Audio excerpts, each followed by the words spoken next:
With Phil stumbling drunkenly out of his bed, preparing in his head all the things he's wanting to be said. 19 minutes of Phil to Phil, with so much time to kill. He promised chill, but all he does instead is beg and shill. The stream's online and straight away begins to whine, but all is fine as long as Shaz's benign and doesn't step out of line.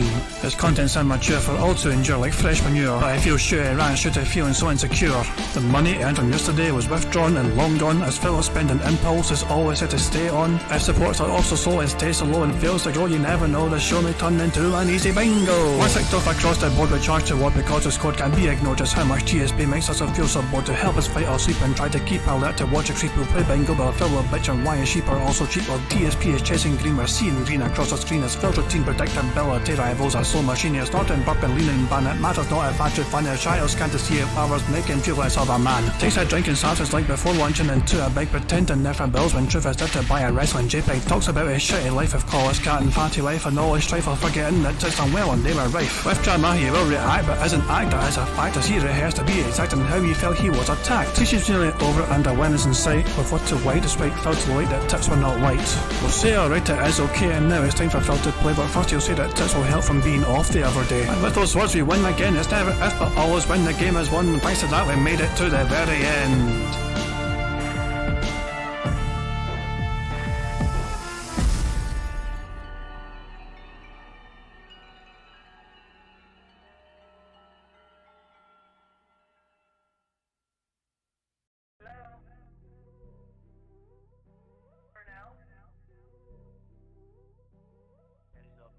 Hey guys, King Jad here, and welcome to DSP Bingo for what is today, Tuesday the 15th of November 2022. I'm not going to waste any time, let's spin the wheel.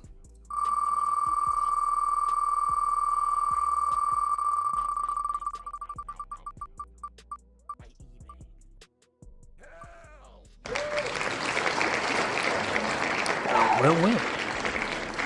Hateful slurs. That is our criteria for today for picking a card. Yes, okay, hang on. I haven't even got this set up yet properly. Hold on a second. Oops, fucking, that went wrong. 1,000 cards to generate. Okay, level 1 podcast, everything's set up. Snort, set up, okay, fantastic. So, we're going to use hateful slurs as the criteria for picking a card. We need a number between 1 and 2 and 11. The first number I see in chat which has that will be the card I pick.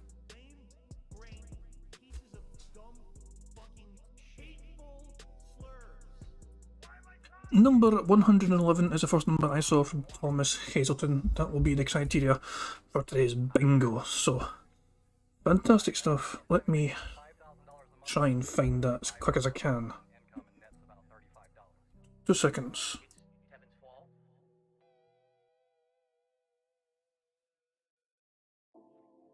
Right now, for the next week, I'm literally strapped for cash. The only money I'll have is tips coming in on the streams.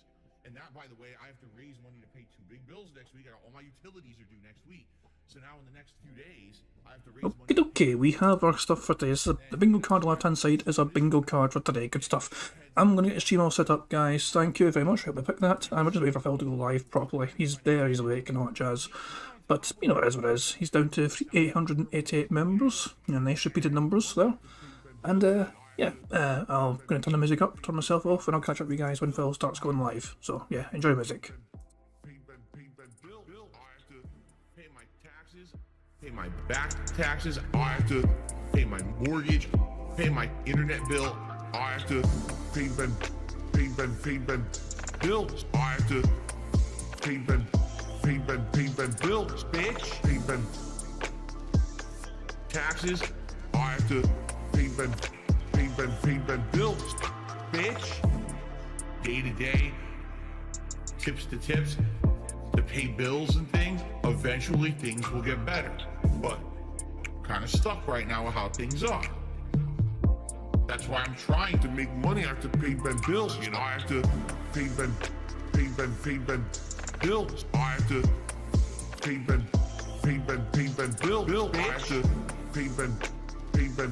taxes. Bills. I have to pay bills. I have to. If you want to sit here and you want to pretend like you're holier than thou, I'm better than those content creators, man. Because I have a job where I work 9 to 5, and I bust my ass at my job and I earn a paycheck, man. And then I come home, see? I'm not on the internet begging for money all day, man. See, I'm better than them, man. No, you're not any better. Everyone's the same. No one's better than anybody else. Get your ass out there and fucking work, bitch.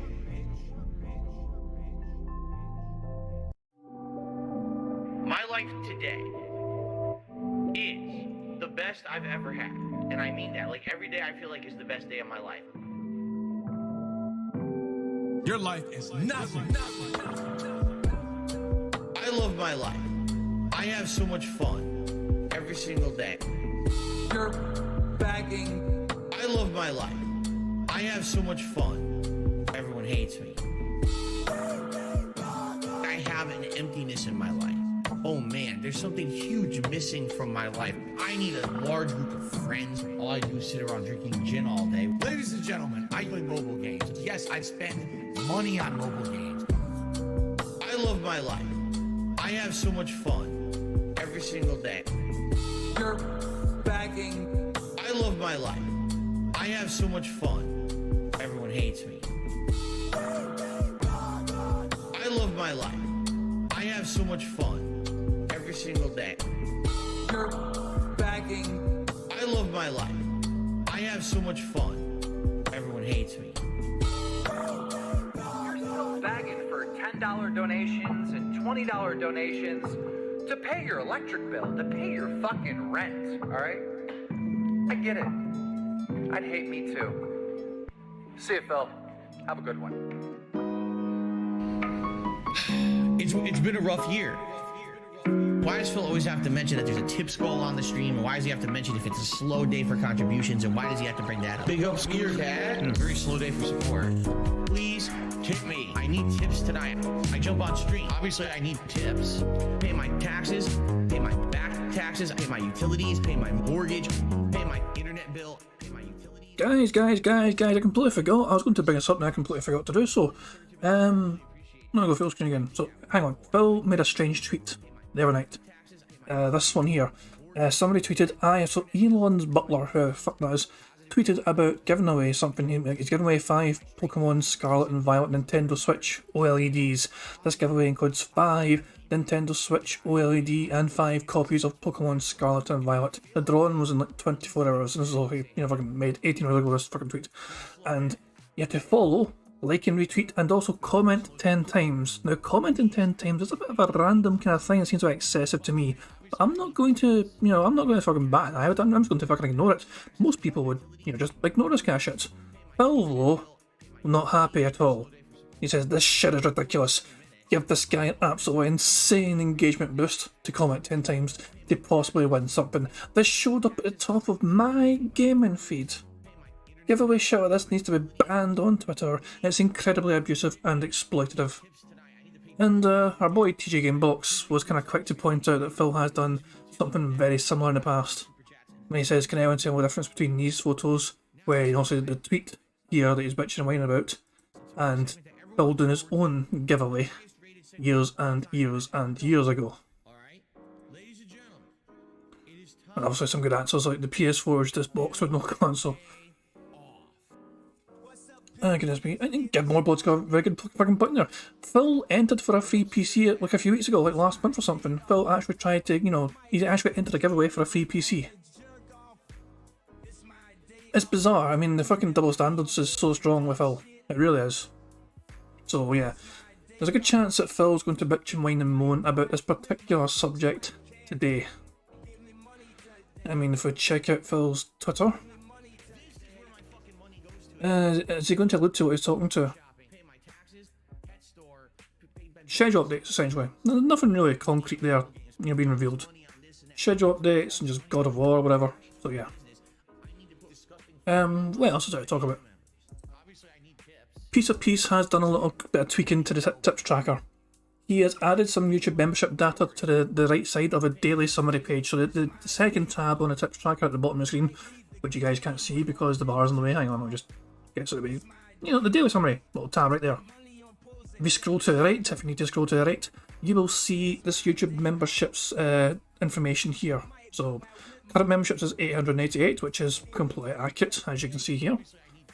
The tier 1 goals 1025, whatever, just as it's always data, so it needs 137 members to hit this tier 1 goal.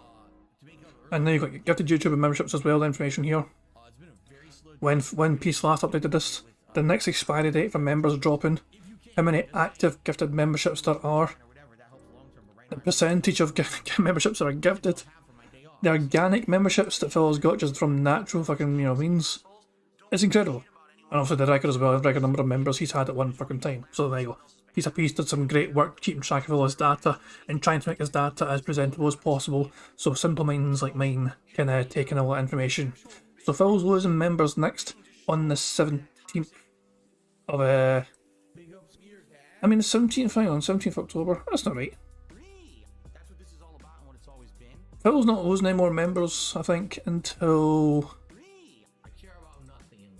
the 17th of November. I think he's messed up the formula, so he forgot to have his counting forward by a month. That's what it is, because the 17th of October is when he got gifted members, and he got like 4 of them gifted to him, as you can see here. So I think this thing forgot to, he forgot to set this to count forward a month in time, I think, because it's almost like a month from the gifted memberships that they expire. So I may have a word with Peace about that. It's strange, usually Peace is well on top of these things. It's hard for me to think, usually spot things going wrong, but lo and behold, this should be November instead of October. But that's the way it works. We gifted memberships after a whole month they expire. So the 17th of November is when we're going to see another little drop, when 4 will drop off, and then the 18th we'll see 6 drop off, and the 19th of course we'll see a big massive 326 members just get Thanos snapped into fucking oblivion. But yeah, 2 days from now he's going to lose a literal handful a couple of days from now, but the big one is the 19th for sure. But I still personally think that Phil is going to hit his members goal of 1025. I would be astonished if he lets that goal not be hit. I would be genuinely stunned, because he's fucking hyping up the Christmas marathon. He's like, I'm going to be drinking on stream, I'm going to be dressed up in Christmas attire. No, he's really bigging this up big time. He's trying to say it's fucking amazing thing or whatever. Not he really does love promoting this shit. And I think the guilt tripping will get too much for these fucking dent heads who have got deep pockets. And one of them, maybe the fucking same one as before, might step up and say, okay, I'm going to gift Phil all these members. I think it's going to happen. I don't think he's going to. It's just hard to imagine Phil not doing a Christmas marathon. You get what I'm saying? He always does it. Every year he's done it. So it's weird to think of it not happening this year. Just because it's really strong, you see what I'm saying? Oh, I've got one more thing to point out here. After the stream yesterday, I got a donation, a tip behind the scenes. As you can see at the bottom of the screen, anonymous donation of £12. I know who tipped me, because the guy said to me, at the time, he was like, check your emails, I sent you a tip. But it was like after stream and everything else, so the stream was over. But he was just, he missed the stream anyway because I was working, whatever. And he said, thanks for always being there for me, you guys are the best, which in general, the attractive community. He's quite a big fan of how good the community are in general, you know what I mean? But it was very kind of him to send a tip, so cheers to him for that. Just pointing out for full disclosure and all that, but yeah. It happened after the stream, as I said. And yeah, it's one of those things, it's like, it wasn't 1 Minute Man, no, it wasn't. I don't want to name him in case he doesn't want to be named, but at the same time, he's like, yes, I won't bother naming him. But the tip showed as anonymous on here, so that's how it'll stay. But yeah, it's somebody I know, it's somebody I talk to behind the scenes, and it's not always about Phil stuff either, or whatever, but it's one of those things where detractors, it's always good to help out wherever, if we need to, talk or whatever, so yeah. But Phil should be going live soon, hopefully, Money, yeah, money, oh, money, yeah, money. Thank you very much to Barrett Wells. So Super Jack says, I hope these whales realise they're in control and hold Phil's membership count hostage. I want to see Piggy squirm when he realises he's not as powerful on his channel as he thinks. Don't think that's going to happen. Personally, here's my take on it, and I wouldn't mind being wrong, but I think Phil's going to have quite a comfortable couple of months, on financially anyway. Financially, I think he's going to have a comfortable couple of months now, because we've got to keep in mind his YouTube pay, which is coming up next Tuesday, is going to be very good because of all those gifted memberships from October. That is a lot of extra money that's coming his way. In fact, we can use a tracker again. if you go to net revenue tab at the bottom of the screen, Phil's pay is 11.5 grand. So this is significantly more than usual. It's over $2,000 more than he got last month. We got more tips than usual, to help sustain himself as well. He's already having a good month as well. He's almost at 2.5 grand already. So he's on course to kind of hit about 5 grand, 4.5 grand, 5 grand in tips, which is decent. I mean, it's better than average in my opinion, or almost better than average. But the memberships as well. So the tips he gets every single fucking day, and the performance he's had from games recently as well has been doing quite well. Plus he's getting this YouTube money. This fucking massive $5,596 is coming his way on Tuesday. Coming up next Tuesday, I should say. So you got to keep in mind he's going to get a good YouTube pay. He's going to get I think he's going to get decent memberships. I can see him getting the gifted memberships, $1,000 or whatever overall. I think he will get the, but as I'm saying, the YouTube stuff as well, super chat pay, whatever. His next YouTube payments, next two of them, so the one next Tuesday and the one in December, I think are going to be quite decent for him. And you got to keep in mind as well, it's Christmas and his fans are going to step up and gift tips or just spirit of Christmas and all that shit. They're going to be so supportive and generous and all that shit. So I can see Phil for the next couple of months doing not bad in terms of money. His members, maybe not. It's debatable. I think somebody will step up and give him memberships to hit the Christmas Go Marathon. Most of you guys don't think he's going to make it. I just think his dentheads are that fucking naive, and somebody will step up and give him the necessary number of members to do the goal. I see it's happened so many times. I'm expecting it. I'm preparing for it. But if I'm wrong, I'll double the prize pool for DSP Bingo for the following week. We'll have to wait and see. But yeah, I just think the next couple of months for Phil is going to be actually good for him. But reality will go back. Normality will hit him in January. And he thinks this is the new normal. He's going to delude himself into thinking this excessive, support he's getting recently is going to be a new normal. But it definitely won't be. He is going to have to realise that come January or so, he's going to drop back down to, between $9,000 and $10,000 in support. Because the memberships won't be as prominent, and it's also just after Christmas as well, whatever. People have no reason to fucking be generous with support in January or whatever. Fucking no random arbitrary reason. So yeah, it's one of those things where Phil is not going to expect things to go back to normal as quick as he is, and I think come January Phil will be full on beg mode once more, because he hasn't had to beg so much as usual lately. But that is simply because he's had quite a good bit of support. Also, Moist Crichel called him out as well. But he's had a lot more tips than usual recently, whatever, and he had a lot more memberships as well. Super Chat's been very good for him. So his YouTube pay is going to be very good coming up.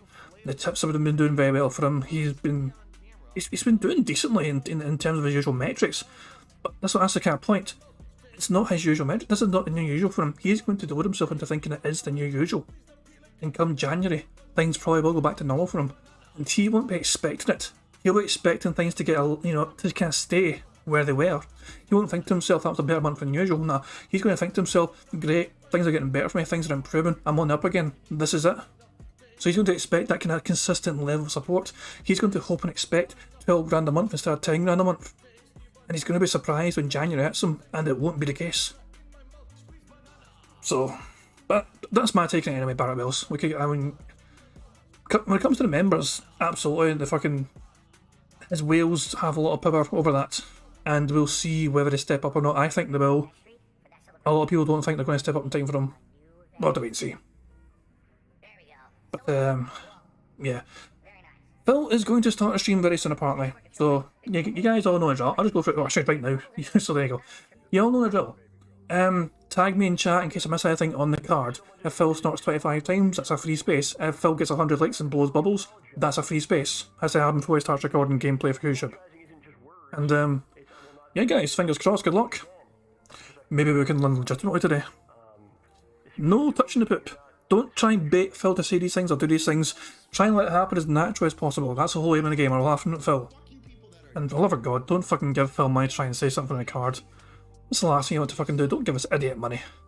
But guys, good luck guys. Hopefully we get a legitimate victory today. Here we fucking go. Fingers crossed. Hello everyone and welcome to the Level 1 podcast, where we're busy having fun down here on Level 1. I'm Darkside Phil and I welcome you here to the show today.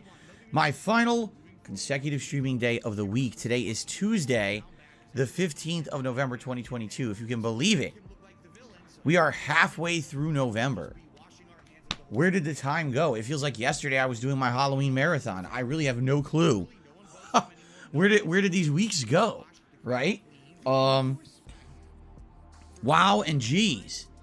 It's almost been a week since the release of God of War Ragnarok.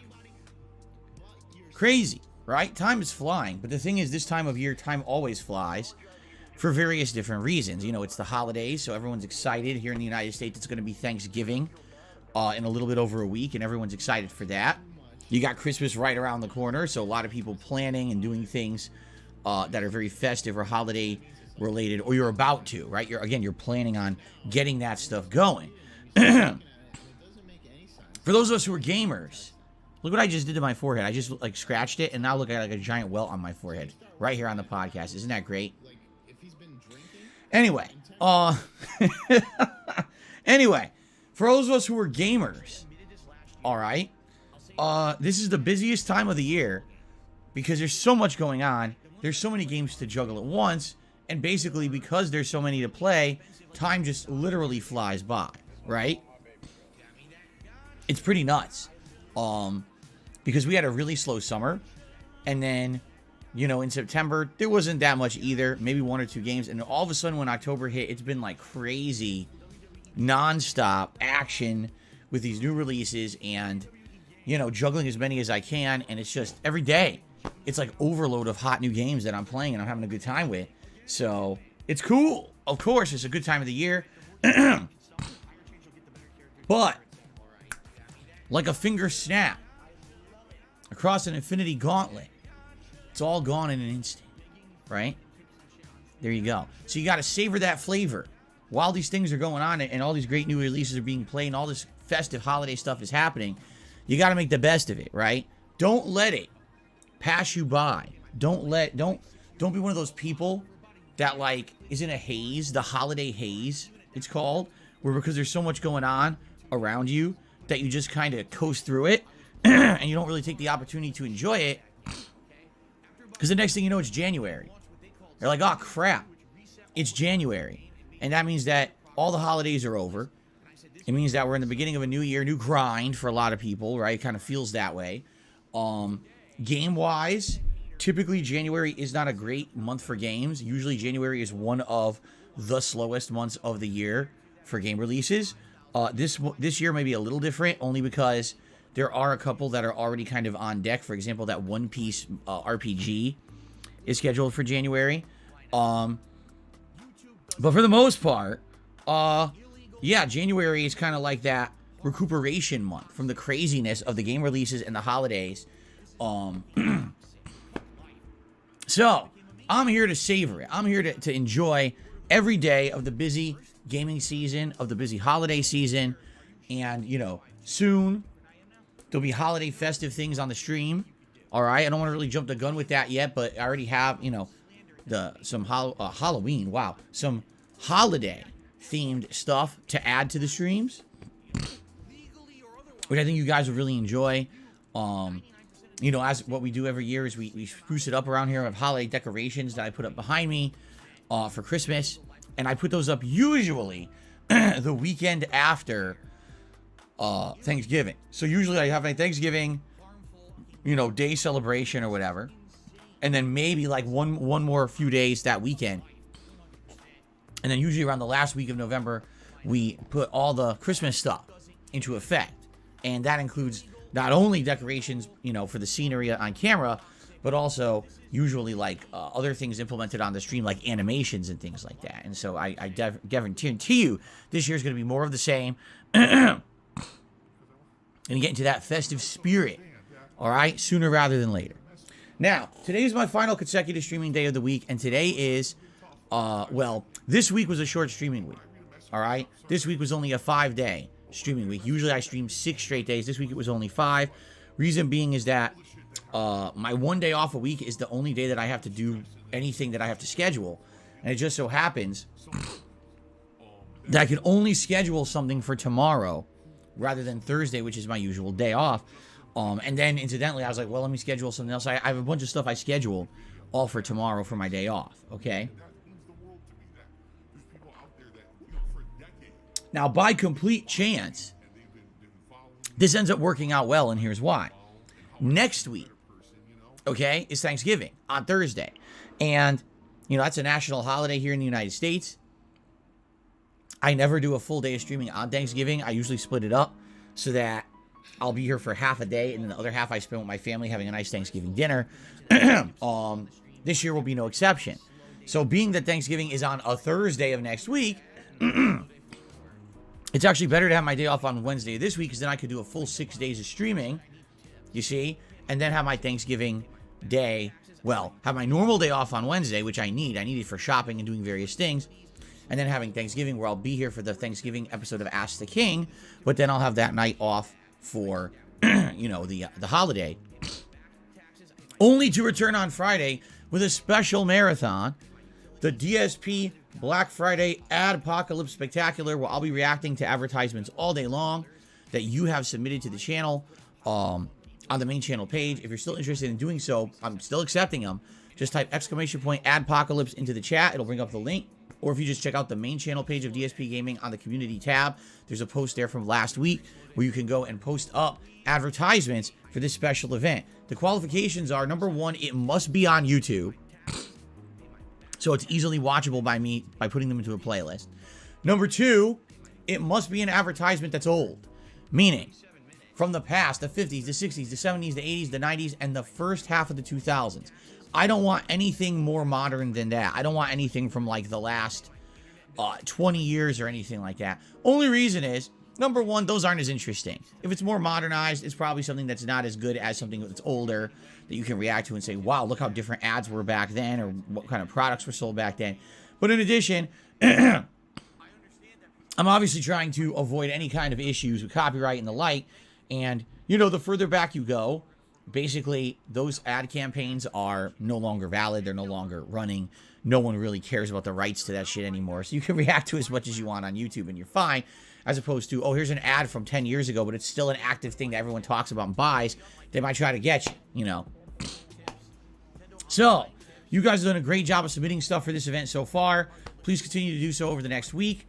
What I'll be doing is probably Wednesday, Thursday, you know, of next week, sitting down and going through all your nominations, making the big running playlist for that, okay? Now, I have a big update in regards to the Black Friday Adpocalypse Spectacular, excuse me. I revealed this yesterday, so allow me to elaborate on it, since we're now talking about it. It's pertinent to talk about it now. My wife has to work on Black Friday.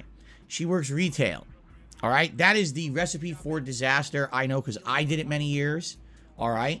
And the bottom line is, I don't want her having to drive and park to at a shopping center on that day. It is a nightmare. People act like animals. They forget all of their manners and all of their senses, and they just act like complete assholes. Okay? I've seen it firsthand. No exaggeration, last year, all right, I drove her to work. As we're just simply trying to drive to the part of the shopping center where she works so I could let her out, people are cutting each other off and driving the wrong way down the road in front of us, like straight at other cars. It's like, what the fuck is wrong with these people? You know, you look at them, you're like, this is ridiculous. These people are just out of control with the way that they behave this time of year. And there, you know, there's like absolutely no parking on Black Friday. People just grab those spots, and it's like a nightmare. So rather than have her go through insane amounts of stress and have to leave like an hour early to get to her job, I told her I would drive her to work and I would pick her up during the day when her shift is over, okay? Now, I have an update in regards to this. So on Black Friday, all right, she actually works a morning shift into the afternoon. The good news is she has to be at work before my stream even starts.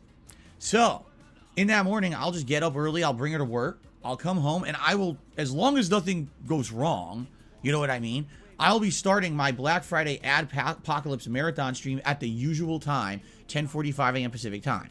If everything goes according to plan. I mean, if there's delays, if there's tons of traffic and issues, and I'll obviously let everyone know what's going on, okay? But right now, it looks like it should not affect at all that day's stream going live or anything like that. It should just basically be normal, okay?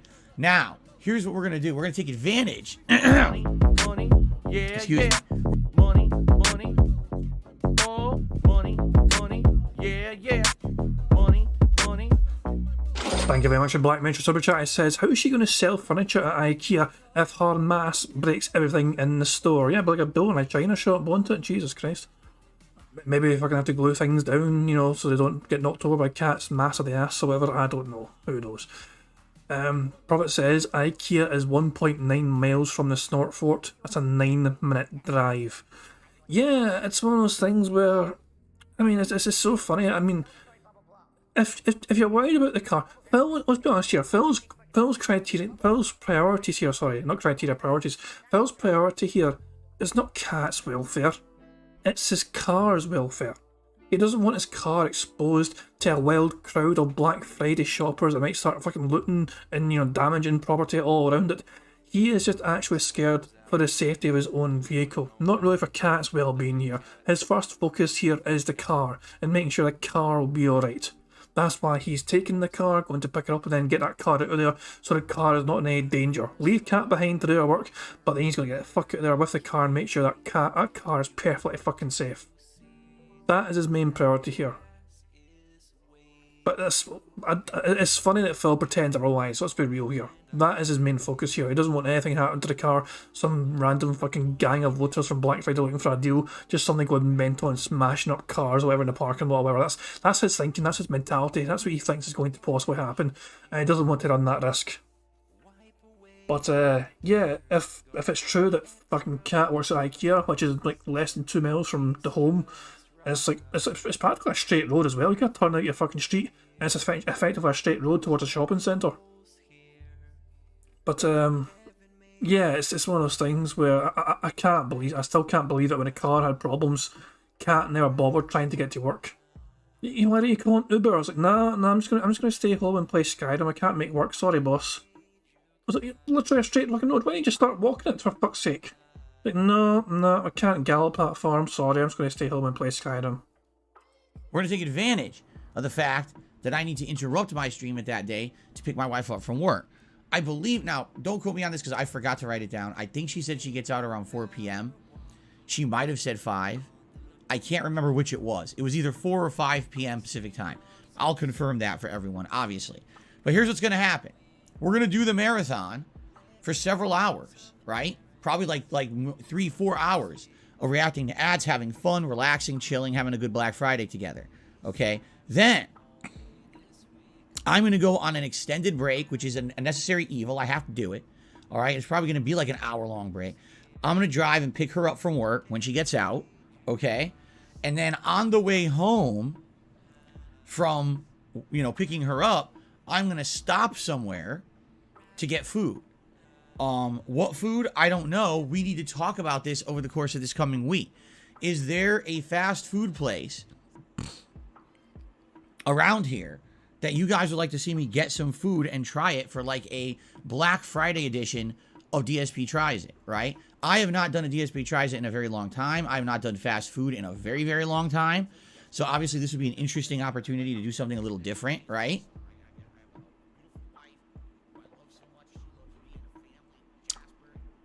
So, think about it.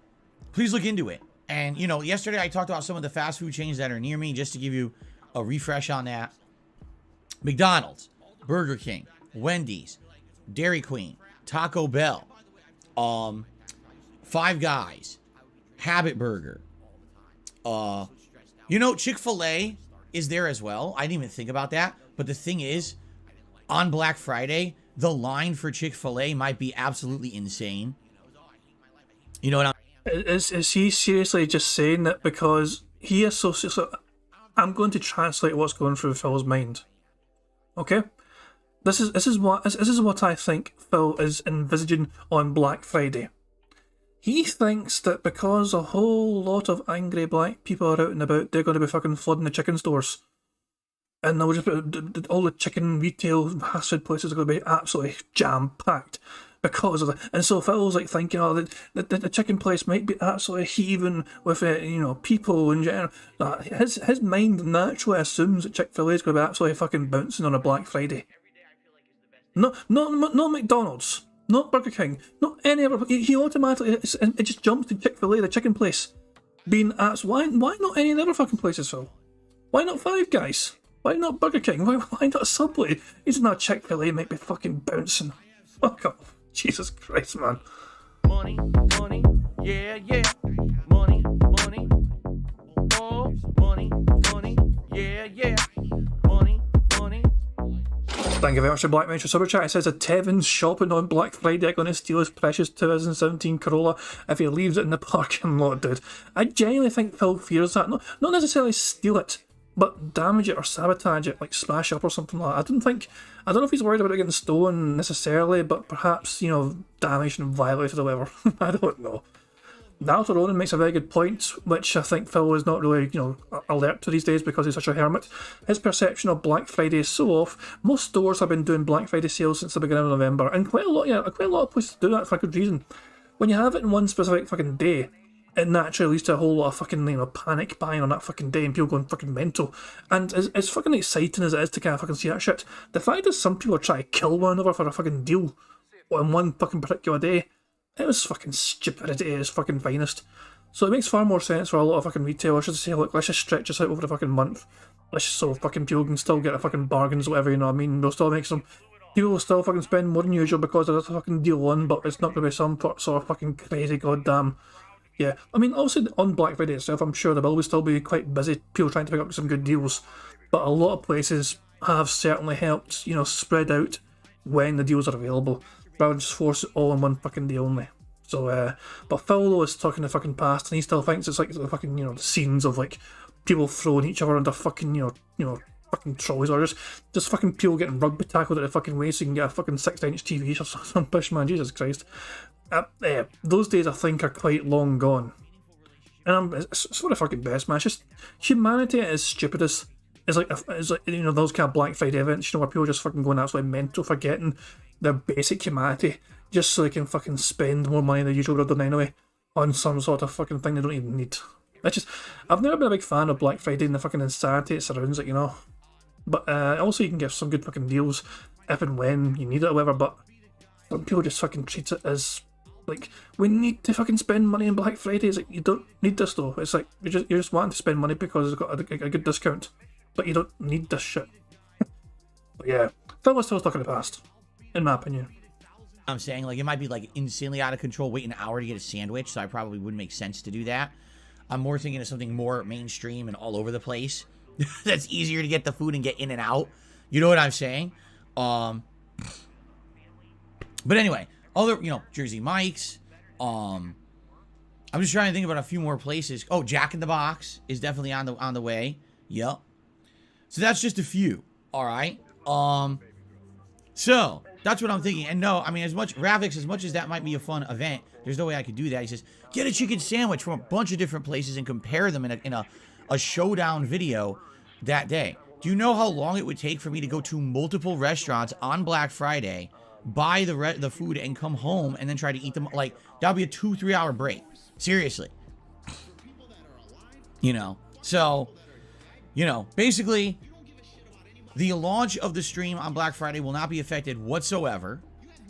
All right? No, it'll be fine. But there will have to be an extended break at some point during the event for me to go pick up my wife from work, get some food, and when I come home, we'll do a live DSP tries it of whatever it is that I happen to get, and then we'll continue on with the Adpocalypse Marathon event, okay? So, I hope that sounds good to all of you. I will have more information when I have the absolute specifics. I don't have it right now. Like I said, she told me last night her schedule, and then I completely forgot to write it down. I'm like, oh, was it 4? Was it 5? And I can't even remember. It might have been 4. I can't remember.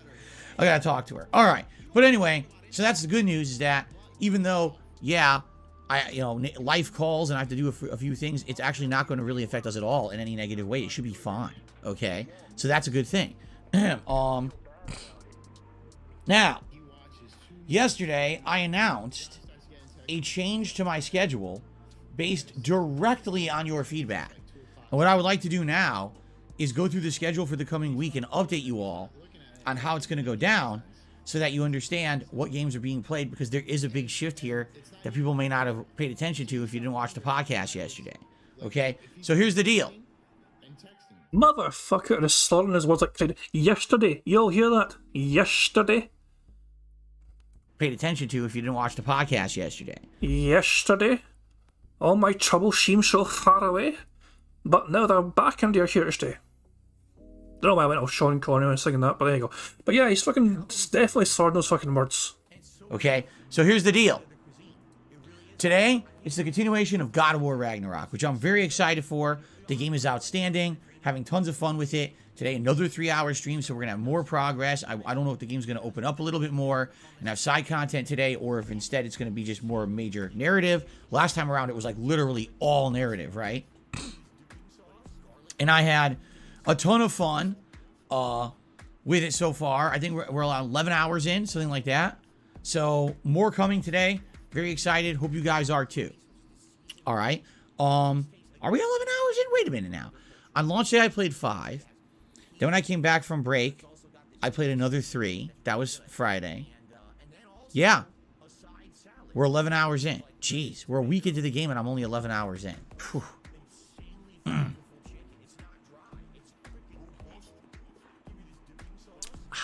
Okay. Tonight on the late stream, 6:45 p.m. Pacific time, it is the end game. Yes, I know, of Gotham Knights. A game that I've now been playing for over 3 weeks. A game that's been balanced with everything else, but sadly, it's kind of the game that sat on the back burner the most when I was focusing on beating games like Plague Tale Requiem and other stuff and trying to finish stuff up for the end of October. This game just kind of sat back and got played like once or twice a week on a late stream, and we really didn't see much or any progress in it. Well, the good news is we're at the end. There's one side quest left to finish with Clayface, and then it's just the main plot till the end of the game. I don't know tonight how far we're going to get or if we're going to beat it. I doubt it, because the Clayface thing will probably take like at least a half an hour to an hour, and then we've got the final, story missions. The last story mission took almost 2 hours to get through.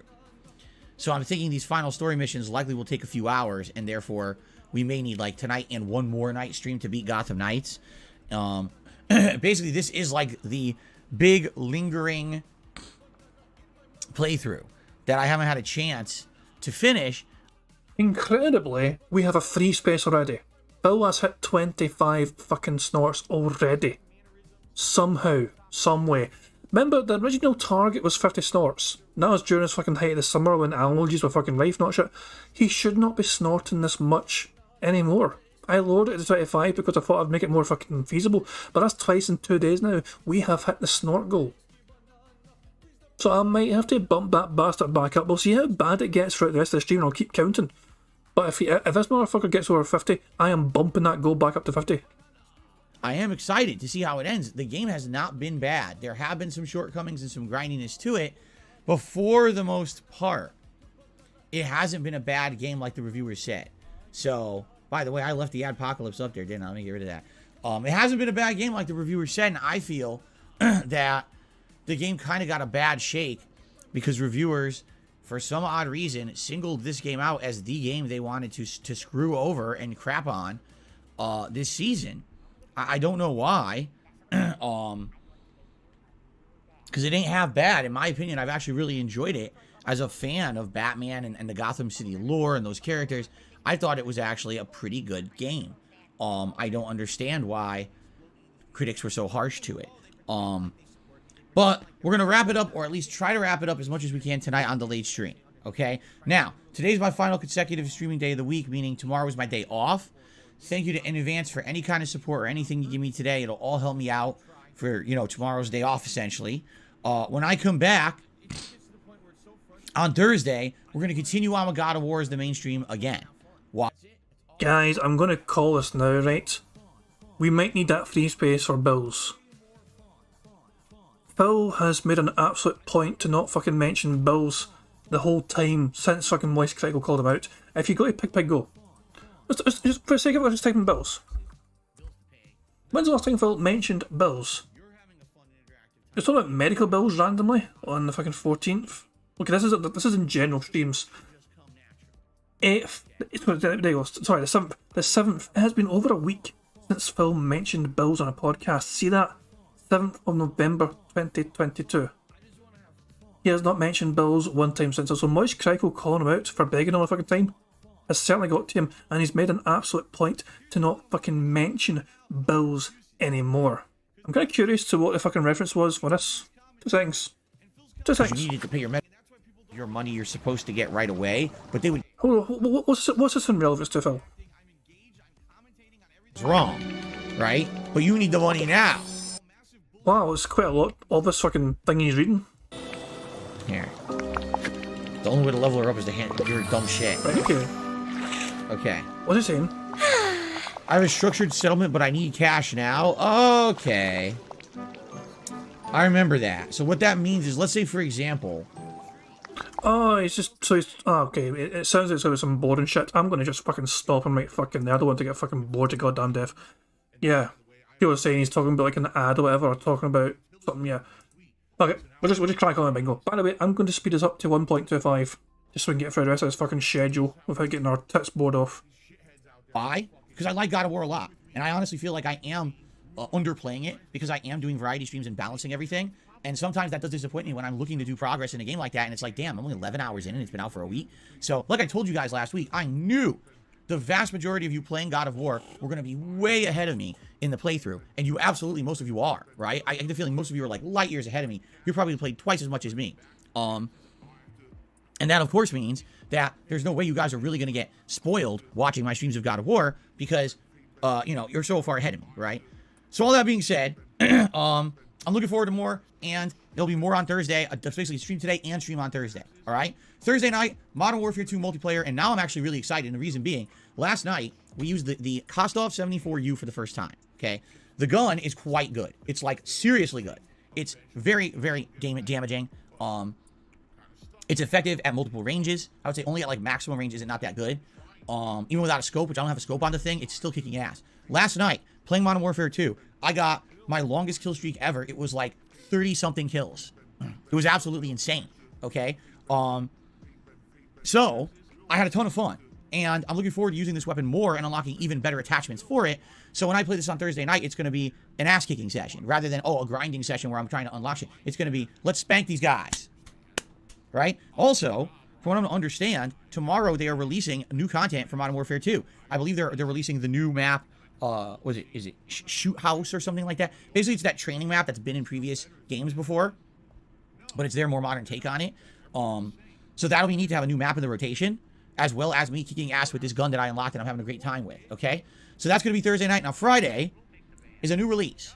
Friday, it will be the release of the Dark Pictures anthology, The Devil in Me. This is basically the final game in the first slew of games that the Dark Pictures anthology was supposed to be. Originally, it was supposed to be a 4-game set. They've already announced that because the Dark Pictures anthology has done so well, that they are going to continue with the series. Now, it's unclear whether or not the next game will actually be next year or not. They might take a break, who knows? But I love these games.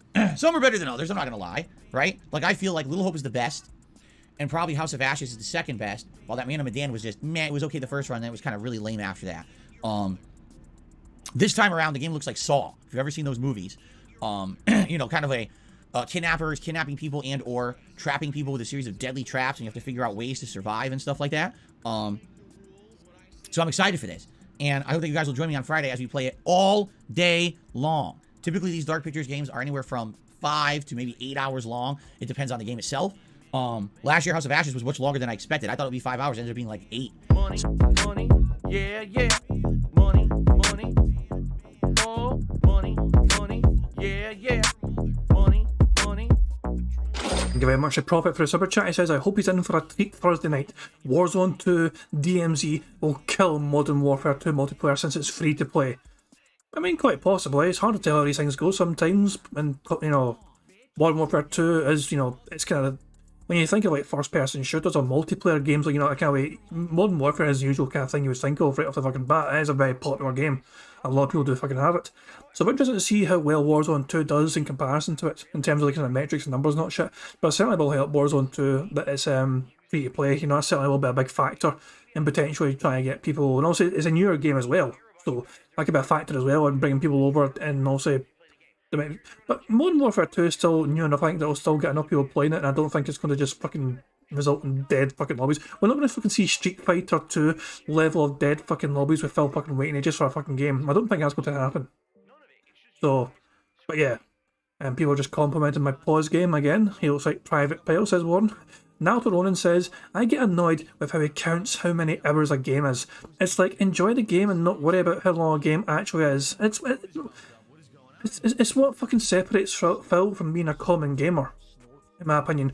He counts the fucking hours a game has, but he doesn't fucking do it to try and think of how much, you know, enjoyment am I going to get from this game. He does it by thinking, how long is this game going to take me to beat on stream?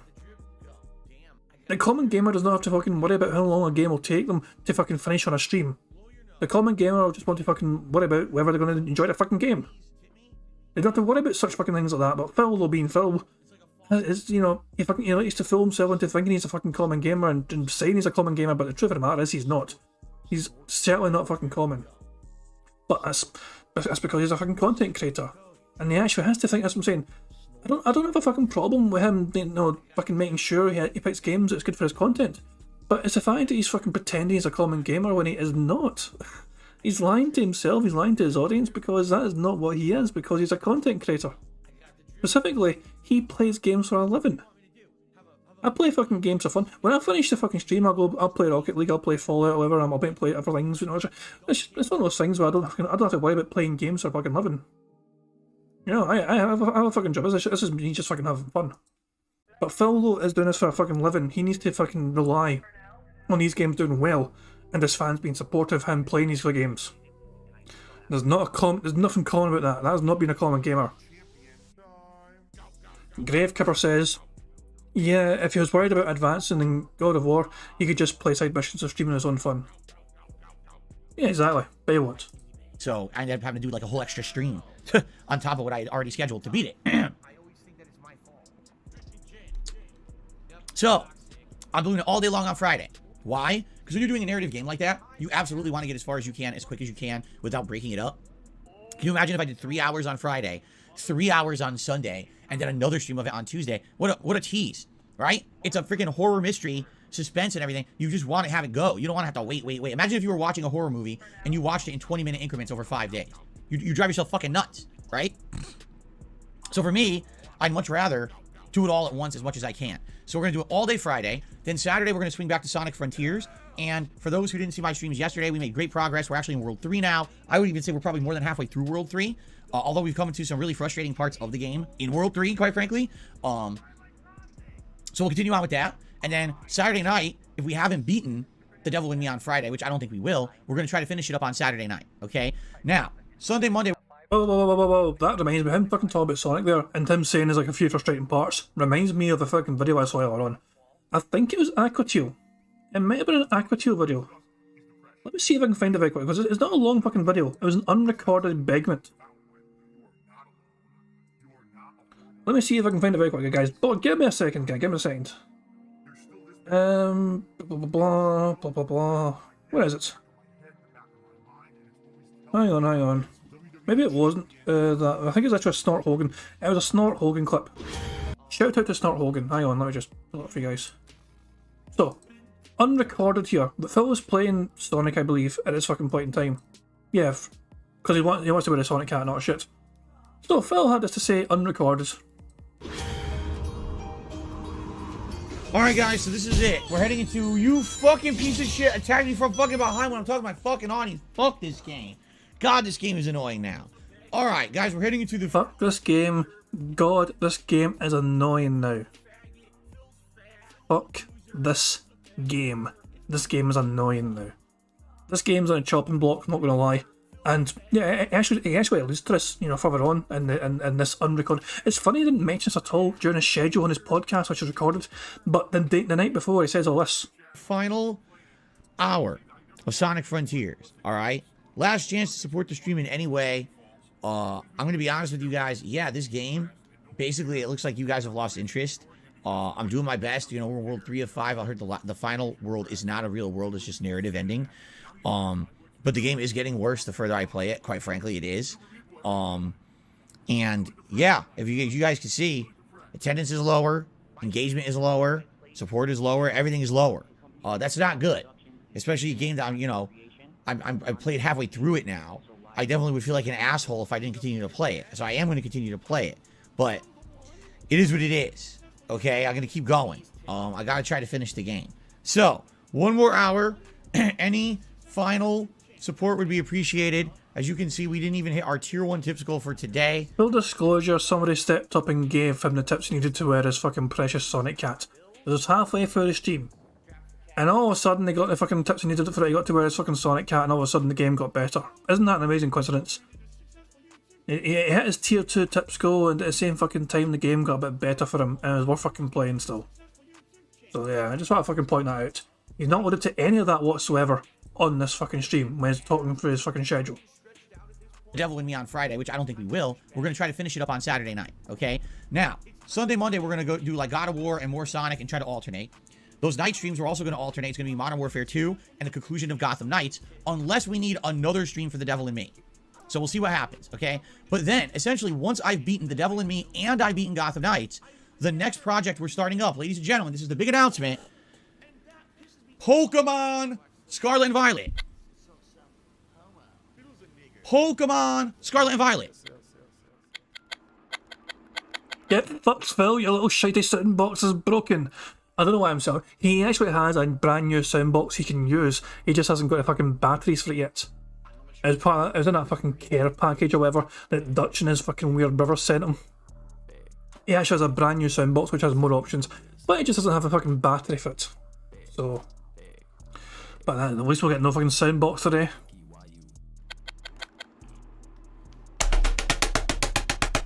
Pokemon Scarlet and Violet.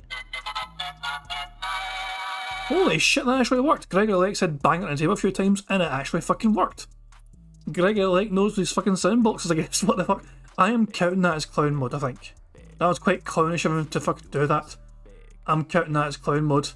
But goddamn, banging the shit out of the table actually did it some good. Maybe the fucking batteries weren't fucking in my food, fuck knows. But Gregory Lake's suggestion coming in clutch here for Phil. Sometimes you just gotta beat the shit out of something. Okay. So, yes, Pokemon Scarlet and Violet will be the next game in the rotation. Why Pokemon Scarlet and Violet? Because you asked for it. Originally, I was going to do Evil West. I was going to skip Pokemon altogether, and we were going to do Evil West. And you guys spoke up over the last week, and you expressed your incredible levels of disappointment with me. You said, Phil, you are a jerk. And I was like, what? And they were like, yeah, really, you're a real a-hole. Because you told us you were going to play Pokemon all year. We're very excited. We started, we really started preparing. We had our Pokedex loaded up. Bought our replica Ash Ketchum jackets and hats. Even a little replica Pokeball, right? We started pre-ordering drinks and snacks for the chill streams. People were very excited. Some people told me they bought beanbag chairs that look like Snorlax. They were ready. Dude, we're ready for this. We've been waiting the longest time for Phil to play Pokemon Scarlet and Violet, right? And the truth is, it is the first major mainline Pokemon game in a very long time. Yeah, there was Pokemon Legends Arceus or Arceus, however the hell you say it. Before then, there was a remake or whatever. But it's been years since Sword and Shield, right? It's been, what, 2-3 years? So it's time for a new mainstream Pokemon game, right? And people were actually very excited because they really liked my previous Pokemon playthroughs that were new release games as well. The new release ones seem to be the extra exciting ones that people really like. Now, admittedly, let's be honest here. Pokemon is more of the same. It is. You know exactly what to expect. You're going to be exploring an open world. There's going to be turn-based combat. There's probably going to be gym battles. There's probably going to be, you know what I mean? Like, we already know what it's going to be. They're not going to break the mold with this new one. But sometimes when you play something that's a fan favorite, that has a dedicated fan base, and people know what to expect, that's actually better than taking a crazy chance and it not being so good. You know what I'm saying? And I'm excited because I like Pokemon playthroughs. They're more chill for me. Like, in the scheme of things, when you really think about it, you're totally full of action with most of the games I'm playing. God of War, Sonic Frontiers, Modern Warfare 2. They're all very action-paced and based, right? Pokemon's going to be slower-paced, turn-based, opportunity for a lot of interaction, a lot of discussion, and a lot of opportunity to talk about the game mechanics and things. You guys always are very helpful during Pokemon playthroughs. You really know how to help me out with the elements and, oh, this is the weakness to this Pokemon's this type. You know what I mean? I love that because I am not a Pokemon aficionado. I like Pokemon. I've played many of them over the years, but I'm not a master. I'm not someone who's like totally into the lore and everything. And you guys totally help me out with that stuff, and it makes those playthroughs much better. It really does. It makes those playthroughs way more interesting than me just kind of playing it for myself. Okay? So that being said, I'm very excited to play Pokemon, you know? The reason I told you guys I wasn't going to play it was because it's a 40-plus hour playthrough. You all know that, right? You know what we're getting into here with Pokemon. It's going to be an incredibly lengthy run. And I wasn't sold on playing Pokemon at this point with all the other stuff coming up. Because, honestly, there's still a lot more releases coming out in the next, month that I'm interested in. For example, even if we skip Evil West for now, you got Midnight Suns and Callisto Protocol both coming out on December 2nd. All right? Then, yes, you get a week or two. But then we got Final Fantasy VII Crisis Core Reunion and High on Life also both coming out on December 13th. Right? So you still got some high-profile releases, right, that are coming out. And then in addition to that, being honest again here, there's other games that you guys have wanted to see me play that I haven't played, right? I skipped them because I told you guys it just doesn't make sense right now to be playing these games in comparison to some of the other ones. So I will start playing Pokemon this coming week. The question is what day? And I can't answer that because we have to see how long it takes to actually beat the Devil in Me and also to beat Gotham Knights. Once those two are completed, then Pokemon can go into the rotation. So now it's going to be God of War, Sonic Frontiers, Pokemon Scarlet Violet, and Modern Warfare 2. Now once Sonic is done, which at this rate that I'm advancing, it may only be like 2 more major streams to beat it. I'm not sure. Then we could sit down and reassess and say, is it enough between God of War, Pokemon, and Modern Warfare, or do we need something else in the rotation? And if we do, what should it be? Should it be one of these games I skipped? Should it be maybe something else? I don't know, because there's all these other games. Someone told there's some new game, Pentinent or something, that just came out on Game Pass. And I'm like, what the frick is that? I never heard of that. So I don't know. And we'll see. Basically, what we'll do is we'll play it by ear and we'll see. Because the thing is, I don't want to commit to another lengthy playthrough when we got 2 more games coming right around the corner that you guys might want to see. You see what I'm saying? So let's see what happens moving forward. But that's the plan. So as of now, Evil West, it's going to get skipped. If we end up doing it, we might still do it. But please understand, I'm doing it because this is the feedback you gave me. I said I was going to do it, and you guys basically in drove said, no, we would much, much rather prefer Pokemon. So that's what we're going to do instead. Okay? Sounds good? All right. Outside of that, a couple quick things to talk about. On Thanksgiving, we're doing the holiday Ask the King, right? It's a special edition of Ask the King. I need your questions. The more questions I get for Ask the King, the better the show is. Please post up your questions by typing ! Ask the King into the stream chat. That will bring up the link to my website, dspgaming.com, where you can submit those questions. Or if you're not on the stream right now live, you can just go to dspgaming.com right now, and in the forum section, there's an Ask the King section. There's already a thread for the Thanksgiving Ask the King. Please post up your questions there. Now, if you're currently a channel member, all 800 plus of you, you're in luck, because channel members get priority to submit their questions for Ask the King. And in general, the last 2 to 3 Ask the King episodes we've done, the channel members have actually had most of their questions answered and have made up the majority of the show. So if you have not yet, and you're a channel member, check out the main channel page of DSP Gaming, check out the community tab, and there's a members only post there that you can find, and you can post up your questions for Ask the King. Please do so. Again, the more questions I get, the better the show is. So please submit them, and thank you in advance for that, okay? Last thing, members goal for the month, we are running out of time. Today's the 15th. We have 1 week left.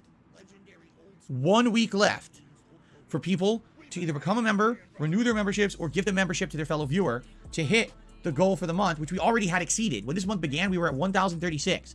I set up that goal expecting that we could just easily hit that, okay? So here's the deal. If we do hit 1,026 members, we are locking in to the Christmas event. The Christmas Marathon is something I do annually every year. I absolutely love doing it. It's the only stream in a year that I drink. The only one where I get a little tipsy here on DSP Gaming. I dress up in holiday attire, all right? We do a variety of games, and usually there's other festive fun as well, like usually a holiday DSP tries it or something else going on, okay? So, if you're interested in seeing that, 'tis the season, right? Either consider becoming a member or maybe gift a membership to your fellow viewer as a way of saying, hey, happy holidays. And that would help the channel tremendously. And also, of course, would lock in the event. 1 week left. Why do I say 1 week left? Because it was the final week of October when we had a ginormous membership bomb gifted to this channel, and we went from 500 members to over 1,000. Okay? So if we don't hit this goal within the next week, it becomes unattainable. because we're going to see a dramatic expiration of gifted memberships, and we're going to go boo all the way down to like around 500. And Some of that bitch done the fucking sound, but he didn't do any hand graphs. How? That's an open invitation to do the hand graphs, Phil. of gifted memberships, and we're going to go boo all. Oh, that's not, why? Damn it, I don't know, for fuck's sake, man. He deliberately didn't even fucking do the hand gesture for. Oh, come on, you bastard. The way down to like around 500. And sadly, there's no way we're going to go from 500 to over 1,000. This is not going to happen. So if you can, please support the stream in any way, of course, but either becoming a member or gifting some memberships right now would be an absolute great way to do it. And we have a week to do it. We could definitely do it in the next week. It's possible. It's doable. All right. But it's more about awareness, making people aware this is happening now. You know, we have to hit it. If we don't, we're kind of in trouble. Okay. All right. Well, gaming news wise, really the only gaming news going on right now is kind of a follow-up to yesterday's story about the Game Awards. If you remember yesterday, we went in depth talking about the 6 Game of the Year nominees at the Game Awards. Okay. Interestingly enough, we already talked about the Game of the Year nominees, but it seems like some of the other nominees are also causing a lot of stir and uproar. Like, for example, we're currently playing Sonic Frontiers. Okay. Out of the entire game of Sonic Frontiers, what is the thing to you that maybe is the most surprisingly good, right? And, fuck this guy right here. Get out of here. What is the thing in the game that is the most surprisingly good part? That all of us are kind of like, whoa, this is crazy. I didn't expect that it was going to be this good. For me, honestly, of all Sonic Frontiers, I would say it's the soundtrack. I actually think the soundtrack of the game is exceptional. It reminds me of the soundtracks of a game like Nier Automata, or Nier Replicant. And I just kind of like, as I play, I'm like, wow, this is actually one of the most chill things in the game. Like, it's really relaxing and interesting. So, guess what game didn't get nominated for one of the best soundtracks of the year? And you want to know why? Because no one fucking played it. And this is the problem with having the Game Awards the first week of December. It's all the nominations to the Game Awards are done by games journalists. All right? Doesn't matter what Jeff Keighley claims. He's, oh, no, we send it out to the jury. It's prominent people in the games industry. It's games journalists. And probably a few game developers. Okay? It's a very small, selective group of elites that he picks to nominate all the stuff for his award show. The problem with that is that you can only nominate games that you know of. How many of those gaming elites actually played Sonic Frontiers? Probably 1%. As opposed to how many of them probably played God of War Ragnarok? Probably like 90%. You see? They all got the game early, they played it, so now they can nominate it for the Game Awards. So that being said, basically, what ends up happening every year is you get games that get completely snubbed, and in this case, I definitely agree. Sonic Frontiers got snubbed in that regard. Of all the things you can agree on when you're playing the game, the one thing that's the best is probably the music, and they don't recognize that at all. You know? And again, it's a major problem with these Game Awards is that so many people trust them as like, this is the official awards for the absolute best thing ever, right? And it's like, but it's not. It's just a bunch of opinions of a bunch of fucking elites in the industry who have agendas, who didn't play all the games. You know what I'm saying? Like, it's the same thing too, because every year they say that there's always a bunch of games that completely get snubbed or they get shoved under the rug into a different category. Like, for example, indie games, right? They have their own category. But then it's like some of the indie games are exceptionally good, but they almost never get nominated for Game of the Year. It only seems to be giant AAA games, except there's a few exceptions. Last year, It Takes Two won, right? But outside of that, usually, it's mostly giant AAA games that get to that final point being nominated as Game of the Year. So people are like, yeah, it's kind of bullshit. If you take a look at all the games that always get nominated, isn't it always the same style or the same budget? Why is it that we can't get other games in the running? I don't know. I don't know what the rationale is, again, outside of the fact that it's just a bunch of gaming elites. Gaming elites are going to play the biggest games because those are the ones that they were gifted, handed to them on a silver platter. Here, play our game early so you can praise it and give us free advertising and hopefully give it a glowing review, So that's what's going to happen. That is just a symptom, all right, of the gaming industry and the way that it works. If you've got gaming companies that hand select the people they're going to give games to early, as a means to hope that you'll play it early, think favorably of it, and then give it free promotion all over the internet. It's a you scratch my back, I'll scratch yours mentality. When it comes to the end of the year and it's time for the Game Awards, of course, it's going to be those games, right, that are going to stand out in your mind, right? So that's the deal is I feel like we're in a situation where you're always going to have a select group of games that will always get the priority because the way the industry's set up. And as you guys know, I completely disagree with the way the industry is set up. I don't think that people should be getting these games early. I don't think that there should be a select few that get all the power in the industry, but this is just how it's becoming. Shut the fuck up. You didn't fucking bitch and whine when you were the one getting fucking games early at times back in the fucking day from Machinima. You fucking using your fucking Machinima fucking perks to get some shit early. You got a fucking Machinima branded fucking Xbox and you fucking got games early as well. You got Fallout 4. Or one of the Fallout 3. One of the Fallout games I think you got early as well, mind.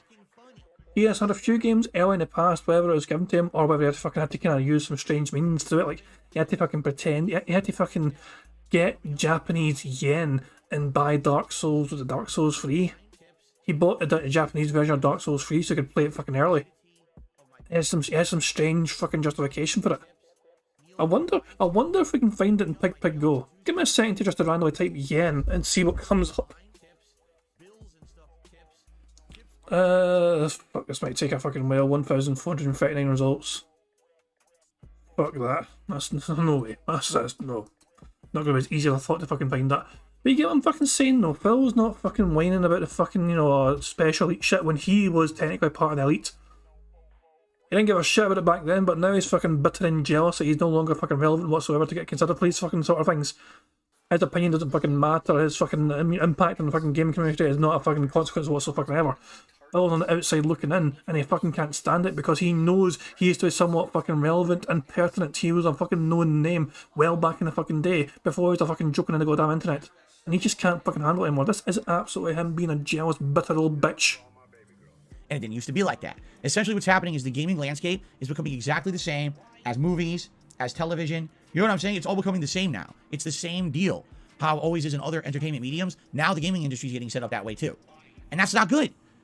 Gaming for a long time was seen as the rebellious hobby. The thing that you weren't, the big Mr. Popular if you were into gaming or whatever. And now it seems like it's the opposite. And when that happens, that's when all this shit begins.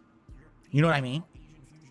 So it is what it is. There's really nothing else to say about, hold on. There's really nothing else to say about game news this week. It's more of a calm week. It's just the Game Awards, and of course everyone's playing God of War, and everyone's playing Sonic and talking about those games, but that's really about it right now. Okay? All right? So, ladies and gentlemen. Q&A? Q&A? I'm just kidding. I want to see if I stared at the camera how you guys would react. Happy Snappy Pappy had done a super chat. He says, play Warzone 2. Well, I am interested in trying out Warzone 2, to be clear, okay? There you go, Prophet. He's interested in playing it. Because many years ago, you guys turned me on to the Battle Royale. Oh my god. I'm just saying, out of context, I can be taken the wrong way. Because many years ago, you guys turned me on. Just end it there. That's the whole clip. Many years ago, you guys turned me on. And just end it fucking there. Jesus fucking Christ, man. Oh my, two seconds, sorry. Jesus Christ, man. One more time. Because many years ago, you guys turned me on. Pervert. To the Battle Royale style game. Originally, you had me play PUBG on the Xbox One, which actually was expensive, wasn't it? Like $40 or something for a broken piece of crap. And it was the first time that I'd ever really played that formula. I guess you could argue Fortnite as well, because I think I played them around the same time. Am I right? I think I did. But obviously, I played a lot more of PUBG because it was on Xbox One, and it was a game that you guys had told me was really popular on PC, so I gave it a go. Then, over time, I played a lot more games that were similar in that formula, and eventually I settled into playing a game called Black Ops 4 Blackout. So Black Ops 4 had a Battle Royale mode called Blackout, and I loved it because I liked the multiplayer, and I liked the gameplay elements of Black Ops 4, and then to play that as Battle Royale was actually quite fun. Now, admittedly, it was a little disappointing because they never really updated the map at all. If you remember over the course of that year, they didn't really do much. They added a boat, and the boat moved around or something. The dam broke, and when the dam broke, there was water in a certain part of the map. Big freaking deal. Like, that's some giant difference, right? For the most part, the map stayed the same. And for an entire year, Black Ops 4 Blackout was my Battle Royale of choice. And I made a lot of content in it. If you remember, I did. I actually put a lot of content into that. That was like a at least once a week kind of a deal that we did for chill content. And you guys really seemed to enjoy it. I liked doing it. It was actually one of the opportunities that I had becoming a full-time streamer. to interact with you guys and have conversation, which is funny because if you realize that you really should be paying attention to the game and trying to survive, but ideally what ends up happening in the game is you end up with a good 10, 15, 20 minutes of each match where you're just running around grabbing resources, hiding for a bit, and waiting for the, what do you call it, the circle of death or whatever it's called, to zoom in on a certain area before you really get into the heavy firefights. So those first 15, 20 minutes, you know what I'm saying, basically would be in a situation where I have nothing to do but talk to you guys. So it was almost a year that I played Black Ops 4 Blackout, till finally I felt like, you know, I was getting old or whatever, and I cut back on it. And then we were all excited because then in 2019, Modern Warfare was going to be released, the new Modern Warfare, and they announced a whole new retooling of the Battle Royale formula in Warzone, all right? And, you know, I was like, okay, get excited for it, right? I like Black Ops 4 Blackout, stands to reason I'm going to like Warzone. I fucking hated Warzone. And the reason being is because they changed all the gameplay elements of the gameplay. It's just the game itself, the way it played, felt so different from Black Ops 4. And I was so used to the Black Ops 4 formula from having played it all year that I didn't really enjoy, I just didn't really enjoy it. I thought it was too big of a departure from what I was used to. In addition, and this is something that I think like I failed, I didn't really realize that so many animation changes and effects that they added in the game actually hindered the gaming experience. So, for example, the motion blur and you're looking down the sights, there's blur there or whatever. And I really felt when you played the game, it felt very sluggish. And then come to find out, people were like, if you had disabled all of that graphical shit, it actually would have made the game feel like classic Call of Duty, and you probably would have liked it more. So I compare that to Modern Warfare 2, which I'm playing right now. You might say, well, Phil, I don't get it. Why did you not like Modern Warfare 1, but you like Modern Warfare 2? Honestly, I think it's because day one, you guys said just to turn all that shit off, right? In the beta, you were like, just disable it all. You don't need any of those bells and whistles. You're used to playing the old Call of Duty. You don't need it to look like a fucking movie playing it. You just want things to react so you can shoot them, right? So I turned it all off, and come to find out, I really like the game. Like, I'm having a great time with Modern Warfare 2 now.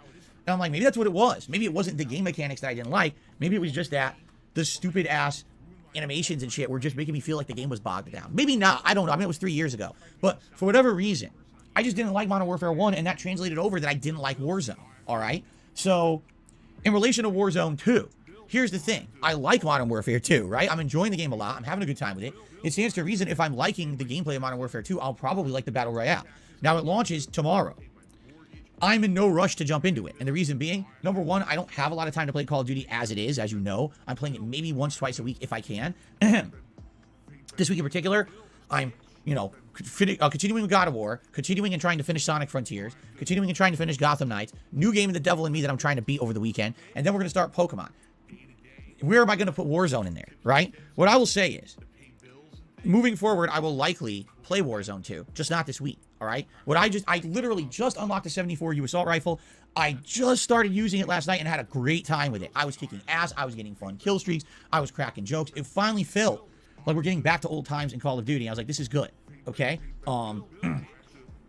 So, that being said, I want to play more multiplayer with that gun. I want to level it up more, and I want to have fun. I feel like, at this point, every moment that I've played Modern Warfare 2's multiplayer since launch has been grinding to get to the point I'm at now where I have a good rifle, and I understand the gameplay elements. So that's what I want to focus on for the next couple of streams. Maybe after this week, maybe, you know, Thanksgiving week, or maybe even past that, but we'll do it. Hold the fuck on.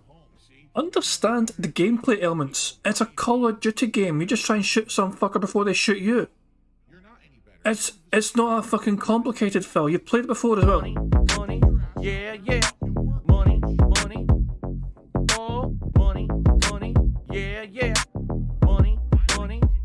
Thank you very much to Prophet for Super Chat. He says, again, Phil states how awesome the graphics of the game are. He disables all the graphical features. No HDR, no VRR, no 120Hz, no 4K. Yeah, there's quite a lot of things that Phil could do to enhance the graphics of the game, but he's deliberately choosing not to. And yeah, he still he still fucking talks about how amazing. Yeah, exactly. But it's just, you know, what Phil is always going to be the contrarian. He's always going to be quite the contrarian, you know, and quite the hypocrite where he fucking says one thing and his actions tell you a completely different fucking thing. But that's just classic Phil for you. That's what I'm saying. Back to my fucking point I was saying before that came in. Phil, hang on, let me rewind. That being said, That being said, I want to play more multiplayer with that gun. I want to level it up more, and I want to have fun. I feel like, at this point, every moment that I've played Modern Warfare 2's multiplayer since launch has been grinding to get to the point I'm at now where I have a good rifle and I understand the gameplay elements. The gameplay elements. You understand the fucking gameplay elements. It's a fucking multiplayer Call of Duty fucking game. You just want to shoot some cunt in the fucking head before they fucking shoot you. That's literally it. It's always been that way for the last several fucking years. Ever since you fucking played it like 12 years ago. And you're like, Jesus Christ, Phil. I understand the gameplay elements. I need to fucking kill them before they kill me. Dumbass bastard. So that's what I want to focus on for the next couple of streams. Maybe after this week, maybe, you know, Thanksgiving week, or maybe even past that, what we'll do is when we get back to Modern Warfare 2, I'll look at it and I'll say, okay, maybe now we can try out Warzone for a stream and just see if it's any good, right? Or excuse me, Warzone 2, and see if it's any good, all right? But for now, no, I don't want to commit to it. When I'm doing it, I'll say, yes, I'm interested in it, but, you know, I'm not going to say right away, yeah, we're doing it now, because I want to focus on the main game and using the weapon I just got, okay? Okay. So thank you, Happy Steppy Peppy, for our first super chat of the day. I appreciate that. We have one tip so far to shout out. It is a $5 tip. It is from The Giving King. Thank you to The Giving King. Oh, fuck off. Not again. Not again. Please, no. This is the same name.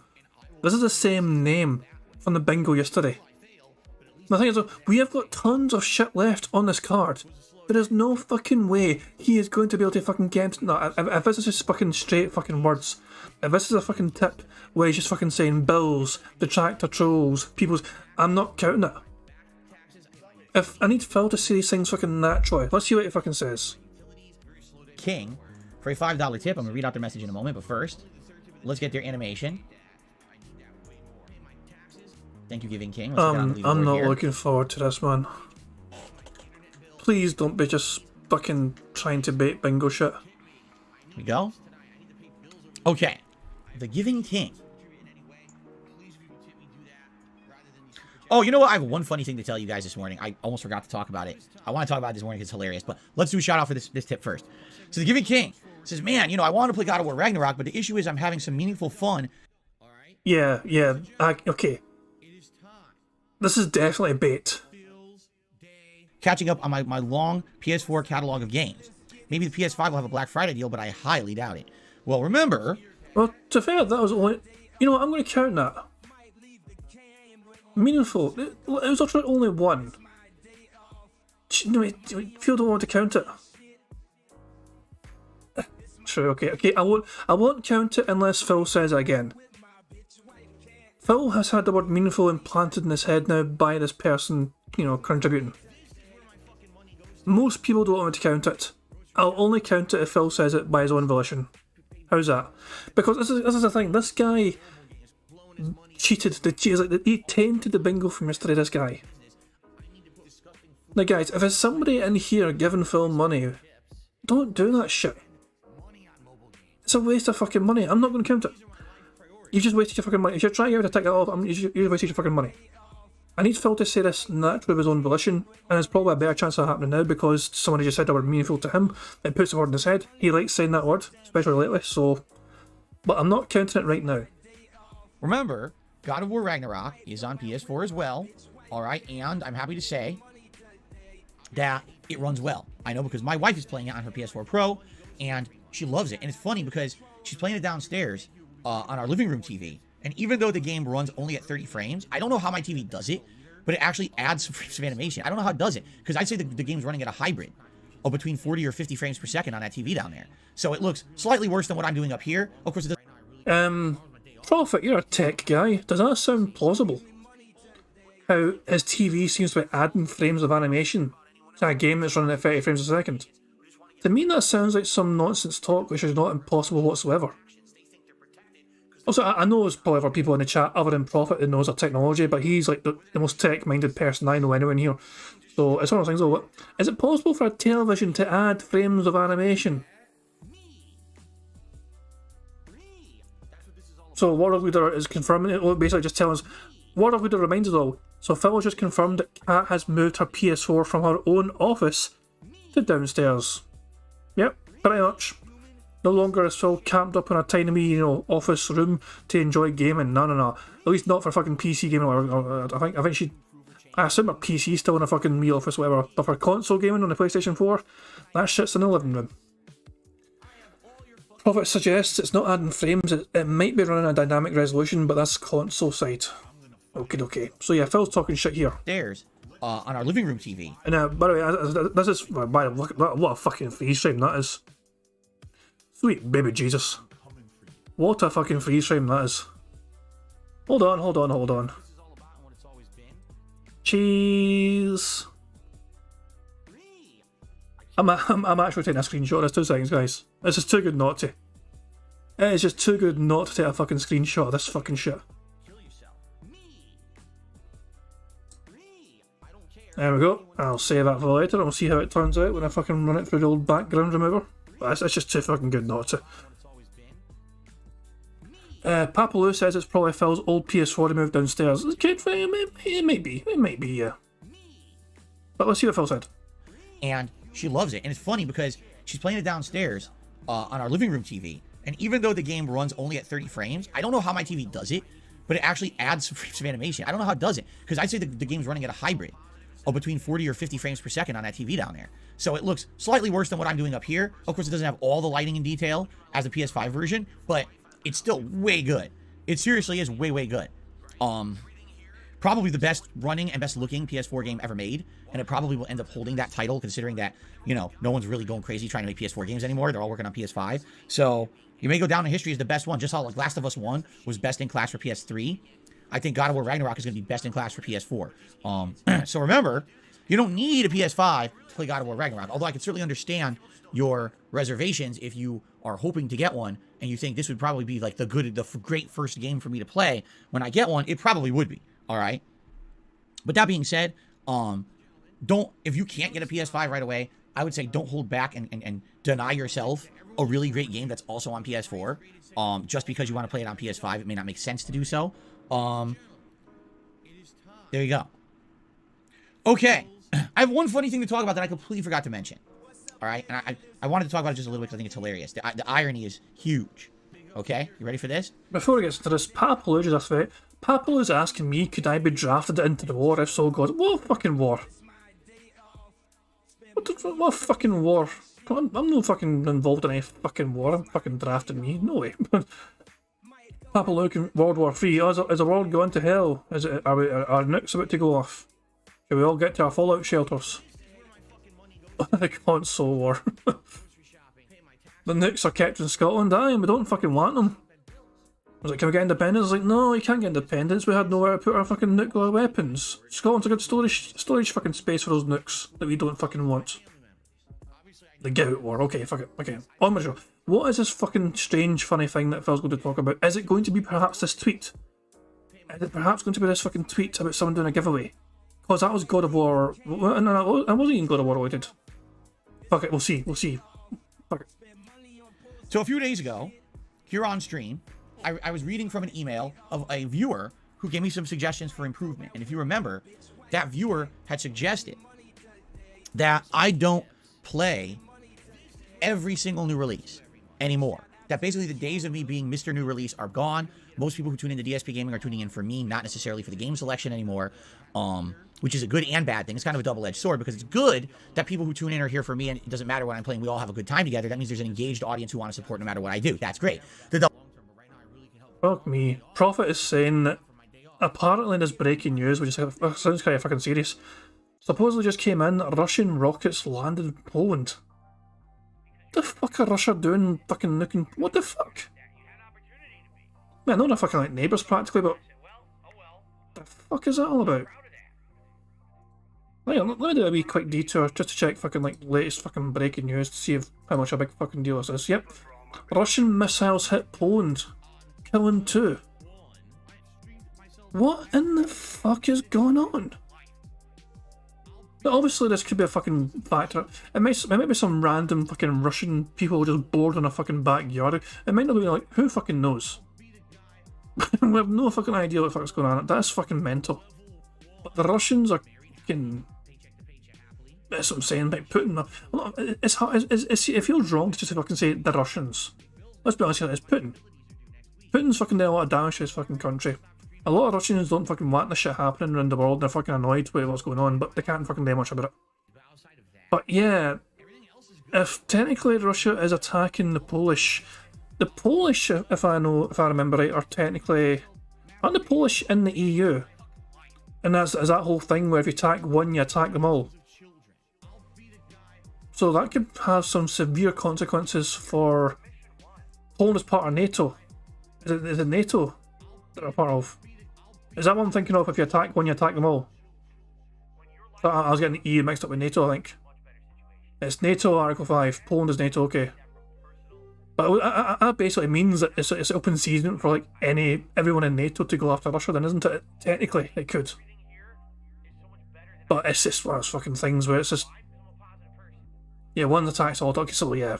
Well, that's some bizarre fucking breaking news. I'm going to crack on with bingo, guys, but there's something definitely to keep an eye on. There's still bingo to be played, we might as well try and enjoy ourselves for now, because the world might be going to hell tomorrow. So, we'll have to wait and fucking see. Double-edged sword of that is, when new games come out, and typically this would be a time of year when I would see an increase in attention and support, I'm not getting that anymore. That's very true. As you guys have seen, basically the views are plateaued, stagnant. They're not going down, but they're also not going up. They're just kind of... This is definitely hand graphs, by the way. This is definitely hand graphs. So that is our first bingo of the day, guys. About damn time. On level what they are every single month.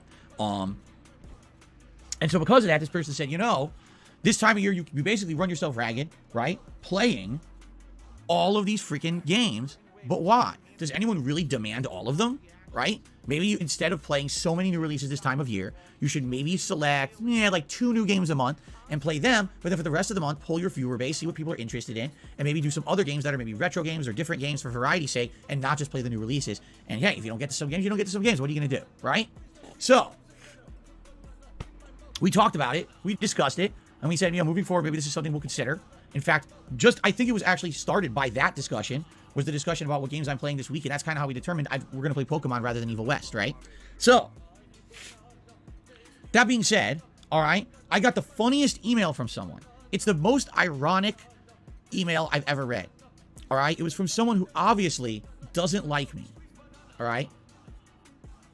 They write me this giant email, all right? And it's like, you are so disingenuous and, can't believe the things you say on stream and you expect people to believe, all kinds of messed up stuff like that, right?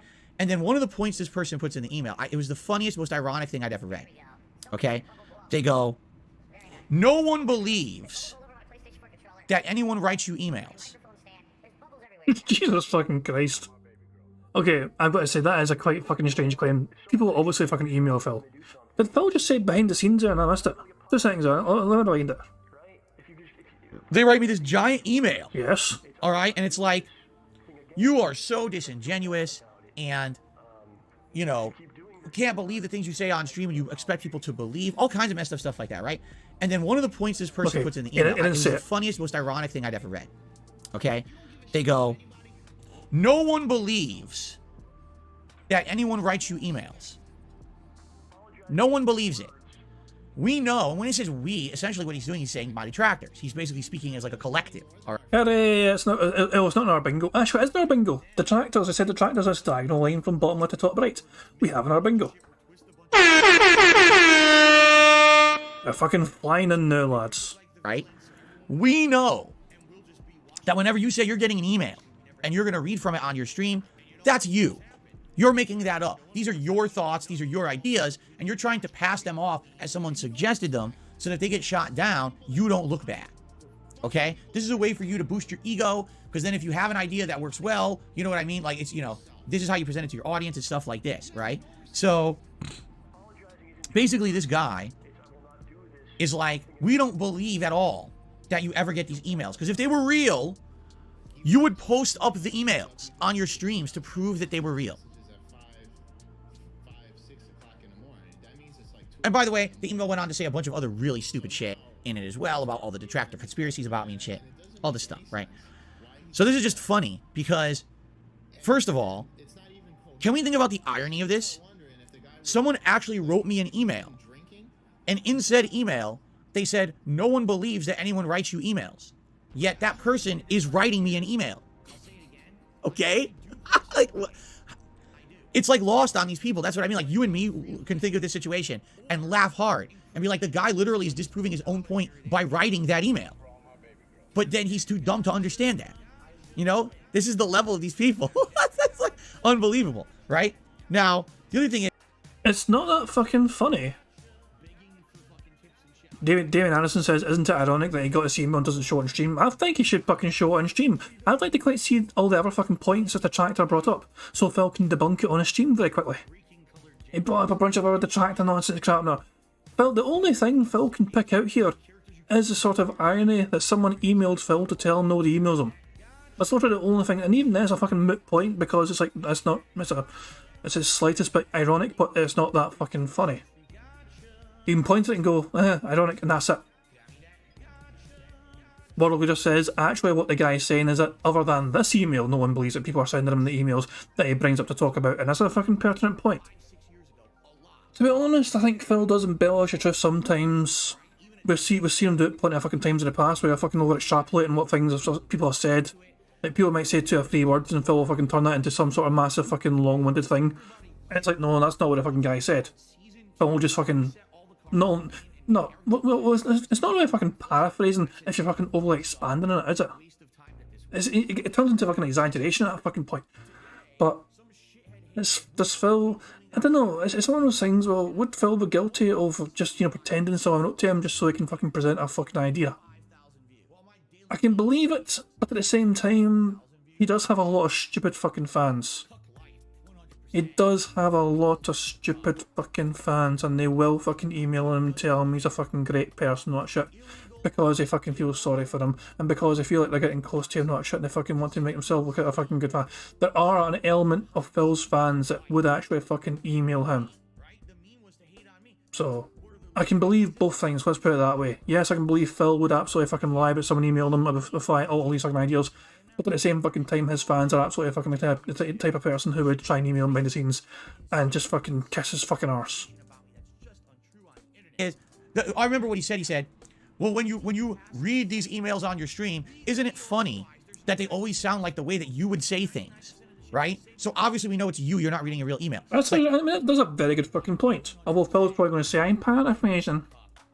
You guys realize that usually I'm not reading an email word for word, right? Like right now, am I reading an email? No, what I'm doing, if you ever heard of it, because a lot of people apparently don't know about that, it's called paraphrasing. Called it. Fucking called it. You know what that means?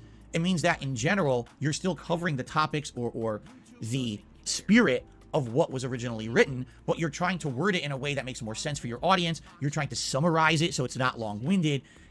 I don't need to sit here and read it word for word, especially because a lot of the times there's some topics in there that maybe I'm not interested in an email, but there's some that are pertinent for a stream. So obviously I'm just going to tell you about the ones that are pertinent. I'm not going to read the whole email word for word, right? It just, to me, it's like, so the person, number one, doesn't understand the irony of them writing an email saying, no one writes me emails. I'm lying about that. Number two, they don't even know what the concept of paraphrasing is. They think that, like, because when I talk about these emails, it sounds like me saying it, it's me saying it, rather than me. Well, it means we can't know how to take you fucking seriously. You're fucking trying to claim that other people are saying this shit. And you fucking stand. He's like, I swear to God they said this. I swear to God they said that sometimes. But if you're always fucking paraphrasing, it means that you're fucking not actually reading out what they actually fucking said word for word. You can't honestly say they actually fucking said this, they actually said fucking that. You're better off just fucking actually using the actual source material to prove what was fucking said legitimately. If you can't be arsed reading it all out, just fucking put a fucking screenshot of the goddamn thing on screen for people to see. Because you fucking screenshotted tweets before, you screenshotted parts of fucking things before as well, like receipts not shit for your fucking car repair bill. There's nothing wrong, there's nothing stopping you from sharing more information here to show the email is potentially legitimate. You just fucking paraphrase this fucking magical thing out of thin air, and we're just going to fucking take your word for it. But the fact of the matter is, no, we don't fucking believe you're lying ass. You lie all the fucking time. Every fucking day you lie to your audience, Phil. Me just saying, hey, in my own words, here's what this person said, right? It's just so weird. It's just... and then here's the other thing, too. Obviously, the person is so dumb. They actually think I'd be stupid enough to post up an email on my pre-stream. And it's like, now wait a minute, hold on a second. First of all, if I post up the full email in its entirety, I've literally doxed someone. I've given this fucking sense so that you can easily fucking cover up the fucking address. Dumb bastard. Their email address out, which I don't want to do. Just because someone writes me a fucking email doesn't give me the right to put out their information, and now people are gonna say, oh, harass that person, or, email them with bullshit and stuff, I'm not that dumb, all right? In addition, right, what does it matter if I put the email up or not? It's just a fucking typed email. Anyone could easily say that I made it up anyway. Phil just typed that up and says That's a good point. I mean, we could still fucking easily accuse him of fucking just doing it himself. it's an email he got and it's not, right? So what proof would that even be? But do you see, guys, what I mean when I talk about my haters or detractors? This is what I deal with. These are the level of people who they are. These people are not very intelligent, right? I mean, just be honest, someone who's so embroiled in hate or dislike or disdain or drama regarding someone obviously is not someone who's very intelligent to begin with. People with brains in their heads and lives of their own don't dwell on that shit in an extended fashion. So here's the thing. I get an email like this, right? And by the way, like I said, the end of the email is just insane. It's just them like ranting about all the different detractor memes about me, right? Every meme, the fucking WWE mobile game, fucking bank leaks and this and that, all the memes that they talk about all the time, right? I mean, it's all true, Phil. That shit is all fucking true. We've established that. We've verified that. We've showed our side of the story. We've presented our evidence. And a lot of people are deciding to believe what we're fucking telling them. They're looking at the evidence as well. And they're going, you know what? Those guys are making some good fucking points. I think I'm going to believe them because Phil has not tried to fucking debunk anything whatsoever other than just throwing his hands up in the air and saying they're fucking lies. It's all fake. And you just read it and get depressed almost. You're like, geez, you know, how many people are like this on Earth? You got to wonder, how many people are like this? Where, first of all, let's be honest here, who's still talking about that shit? Right? Like, it's not even like a topic anymore. It's just like old shit. I thought the new meme was, you make fun of me because I'm an e-bagger, right? No, Phil, we're not going to fucking let you forget. You're not going to get to fucking slide this under the fucking rug. The bank leaks are fucking legitimate. Dead to goddamn rights. WWE Champions is legitimate. Dead to goddamn rights. You've been caught with your fucking hand in a cookie jar several fucking times. You fucking play that game every single fucking day. You lie to your audience every single fucking day, so you need money for this and that, when in truth you're spending fucking money on that stupid fucking mobile game. I'm assuming from your fucking bank leaks you've got a fucking history of spending thousands of fucking dollars per month on that stupid fucking mobile game. Dead to goddamn rights. It's relevant today, even though it fucking happened and started years ago. It is still absolutely fucking pertinent and relevant today because you're still fucking doing it, you dumb bastard. I thought that was the new me that people have been talking about. Maybe what it is because in the last week and a half I haven't really been doing it. That people now have. As people saying, I don't care, I'm counting that as people saying because, you know, people are talking about people. This is practically the same fucking thing, I'm counting that. To find something else. So now they're going back to the old memes again? I don't know. It's depressing. It literally is depressing for humankind in general that there's this many people out there. Because the thing is, you have to understand, for every one person like that who wrote me the email, there's probably like 5,000 people who feel the same way, right? That's why there's entire channels who do this and slander or defame. There's entire groups who talk about this shit. This is why big YouTubers reference me in a negative light, because they just see those dumb memes that these idiots believe.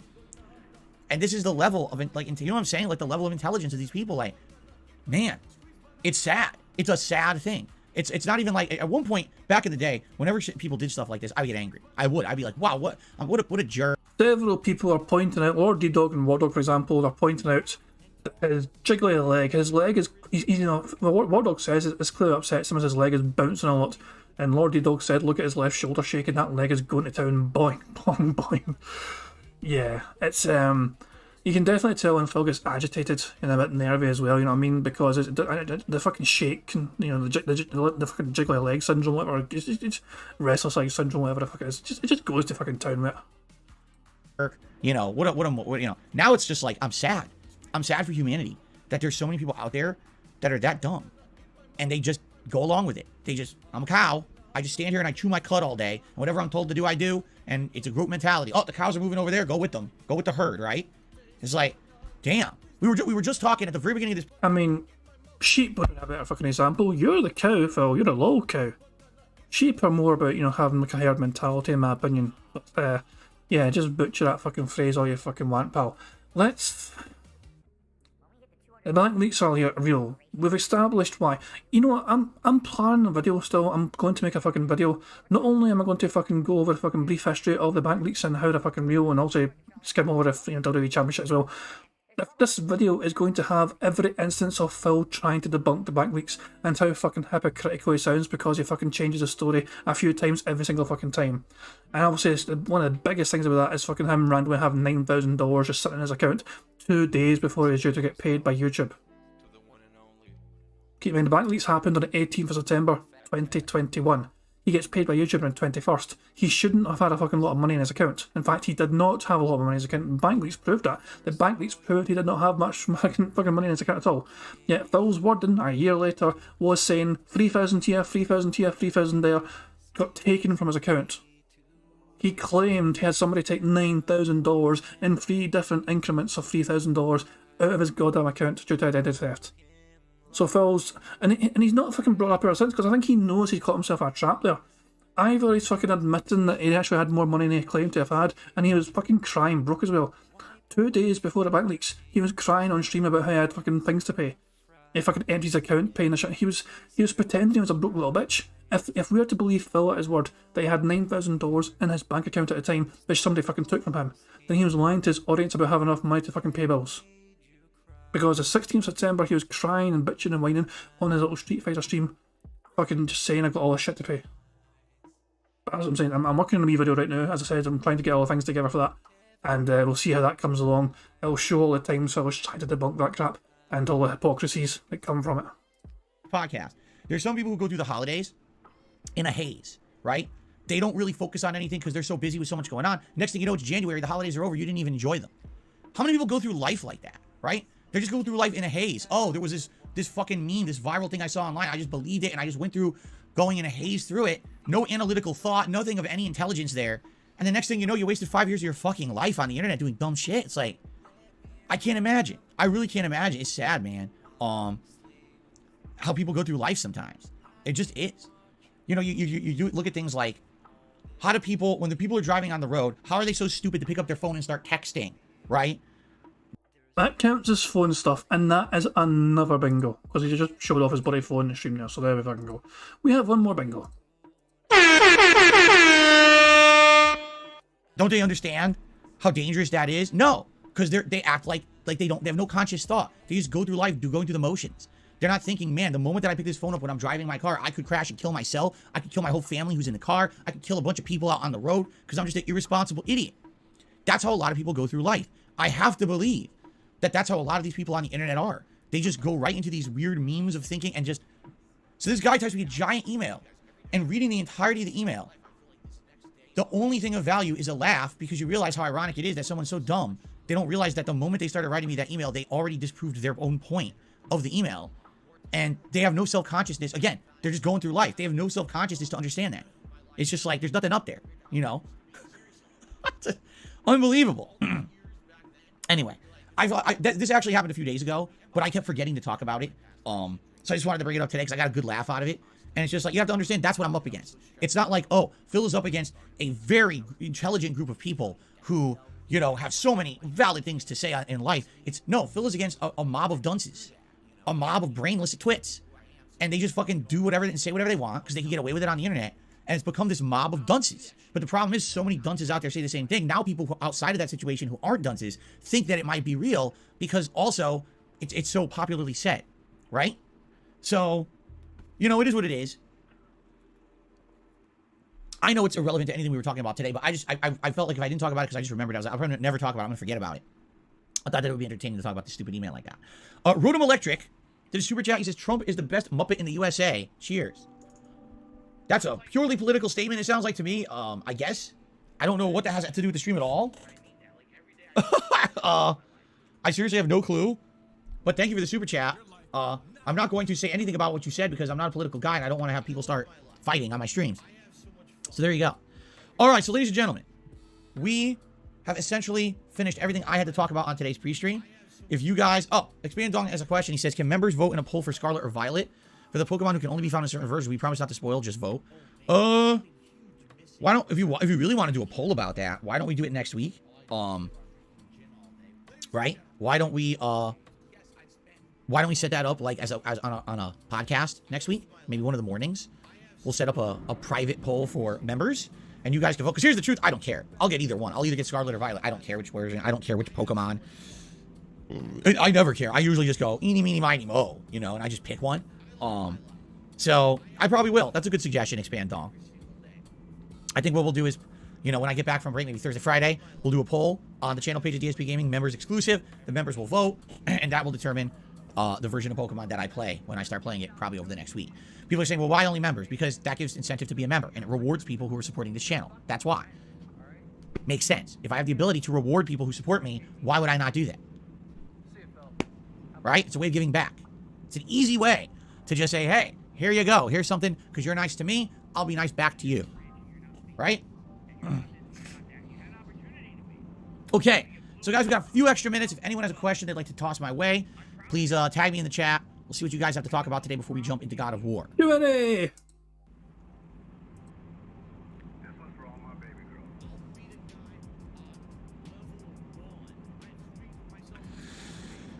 All right, let's see what people come up with. It takes a few minutes. Did I invent swag?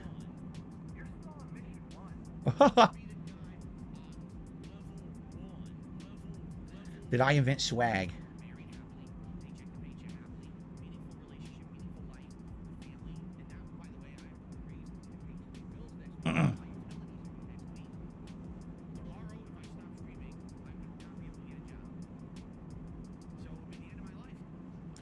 Oh, sorry, I got distracted. Gray Fox says, would I consider playing an older RPG like Live I Live on the Switch? I don't even know what that is.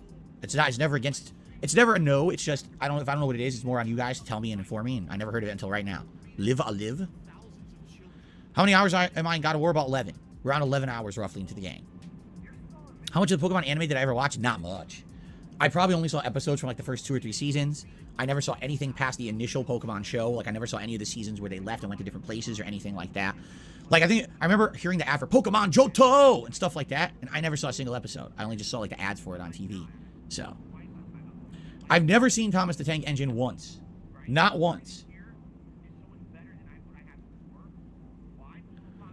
Is a Square Enix remastered game like Chrono Trigger? Oh, interesting. That's Live I Live. Did I get distracted playing the mobile game? No, I was checking my emails. Because sometimes, remember, sometimes I don't get emails properly, and I have to check my phone and see what's going on there. How exactly... Just fucking admit the truth, Phil. You were fucking checking for tips coming in because that's the only fucking way you can find out if you get tipped anymore. Because you fucking have to check your emails and your phone to fucking notify you you get fucking tips. Let me just refresh this in case it's not come through properly. Let me check my fucking PayPal in case it's not come through properly. Let me rewind this so we can get a full fucking salt.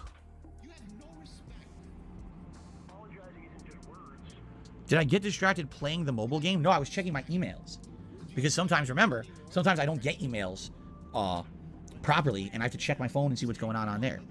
How exactly would I be playing? Just think of what the dumbest thing this idiot just said to me. Are you playing the mobile game? Yes. As you can see, this podcast, I've been very engrossed in my phone. The entire podcast, I've been focusing on a mobile game. You fucking mouth drooler. Wow. I mean, does your mom tie your shoes for you too in the morning? Holy shit. What the fuck up? Your mother fucking combed your fucking hair until you're like 16. Dumbass bastard, man. This is why I've got a fucking strange part in my hair. My mother fucking kept combing my hair weird. Jesus Christ, man. Any plans to play Hitman Blood Money? Maybe eventually. Maybe eventually people want to see me play the classic Hitman games. I will. No one really asks for them, though. Thoughts of League of Legends? Don't really have thoughts on League of Legends. I never really got into that style of game. I actually played games such as... what was it? It was Warcraft 3. It was a mod for Warcraft 3 that originally became that style of game before they started designing games that were exclusively playing like that style of game. I can't remember what it was called, though, the Warcraft 3 mod. I played that back in the day. Is it Dota? Is that what it was? Dota? But I played that when it was new, but I've never really messed with any of that stuff, no. Well, I tried Vampire Survivor on Xbox Game Pass. I don't know what it is. I literally don't know what it is, right? I just heard people freaking out yesterday saying, why didn't Vampire Survivors get nominated for Game of the Year? And I was like, what the fuck is Vampire Survivors? What are you talking about? Alright, hang on. I feel like I should actually educate myself on this as well.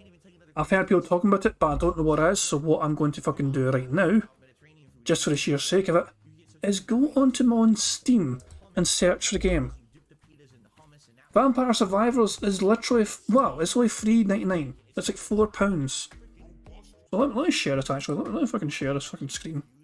I think there's a problem with me fucking sharing, you know, my fucking Steam page. No fucking going to fucking strange to hearing, but two things. Let me change the source just so it's fucking Steam. No, that doesn't work. Why can't you see Steam properly?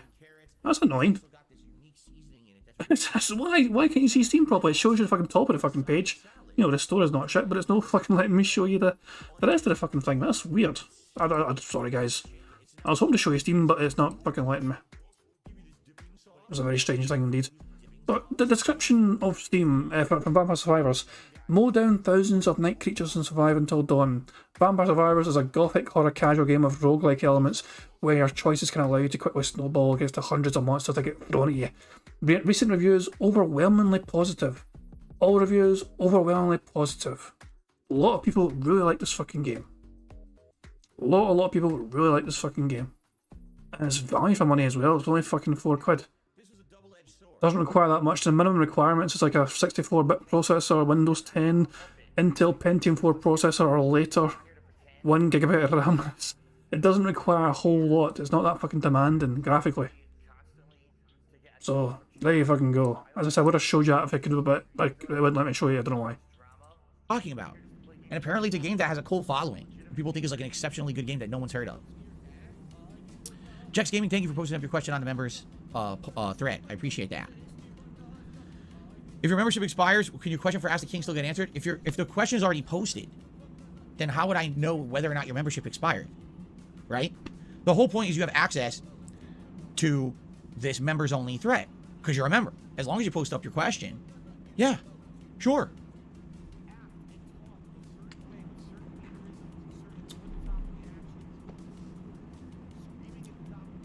What's up, Jane? Good to see you. How you feeling today? Hopefully better. Over 100,000 reviews on Steam. No way, it's a cult classic. Dude, who in mainstream has talked about Vampire Survivor? When did it even come out? When is it even... No, Phil. You don't get to fucking do that. You don't get to fucking all of a sudden say that because the mainstream fucking media, gaming media, are not talking about it, that it's not worth fucking playing. You've been bitching and whining about the fucking shenanigans of the mainstream gaming media and how biased they are and all that shit for the last several fucking weeks. You've been bitching and whining about all these fucking major outlets not shit getting God of War early and playing God of War early. You don't just get to fucking set aside all of a sudden because the mainstream gaming media didn't pick up on this fucking thing that's not worth your fucking attention. You're either fucking, all for them or all for... You can't just pick and choose when it's fucking, when it's good for the fucking mainstream gaming media to fucking pay attention to shit. Jesus fucking Christ, if I've never heard of a fucking game but people are talking about it, I'm going to check that fucking game out and see if it's something I'll be interested in. Bill's not even bothered his arse to fucking check out. He was told about this fucking game yesterday. He was made aware of the existence of this fucking game yesterday. He didn't choose to fucking look into it. His job is to play the kind of fucking games that might get attention on his fucking channel, might bring numbers and people to his channel. This is his livelihood. And yet he didn't bother his arse to do his own fucking homework after someone in his chat told him yesterday this could be a game that could be worth fucking playing. Lazy bastard. It's been a discussion of best games of the year. I literally had nothing about this game until people complained yesterday on Twitter about it. That was the first time I even understood it existed. I don't care how many fucking reviews were on Steam. Who gives a shit? Money, money, yeah, yeah. Money, money, oh, money, money, yeah, yeah. Money, money.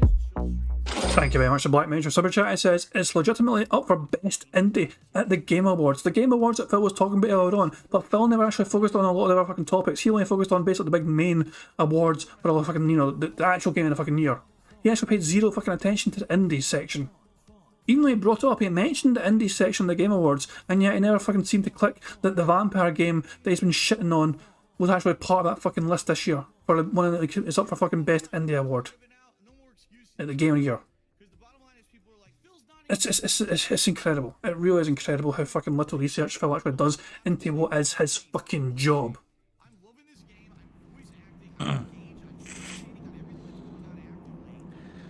You don't know if it removes your question or not if you lose your membership. You are giving YouTube way too much credit. You actually think that YouTube is intelligent enough to tell actively if you're a member at any time and remove a post if you're not? Absolutely not. There's no intelligence there to do that. It's a very simple little coding. Oh, it's like a forum post. There's nothing special to it. Don't worry, you post up, you're good to go.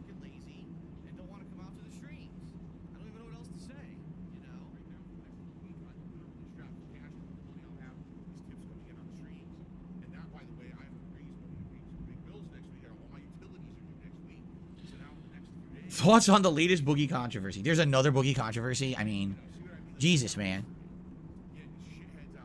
Right? I don't know.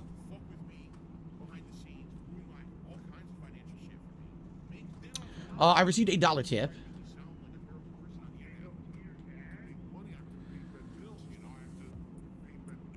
Oh my God, here we go again. You're absolutely right. Someone tipped $1 to talk about the tractor shit. You're absolutely right. I'm not going to address. He literally says in the tip, I know you're not going to address this. You're right. I already said I'm not going to. I already said that's a waste of everyone's time. So thanks for wasting everyone's time. Or actually, you just wasted your own time because I'm not wasting everyone's time on you. Okay then.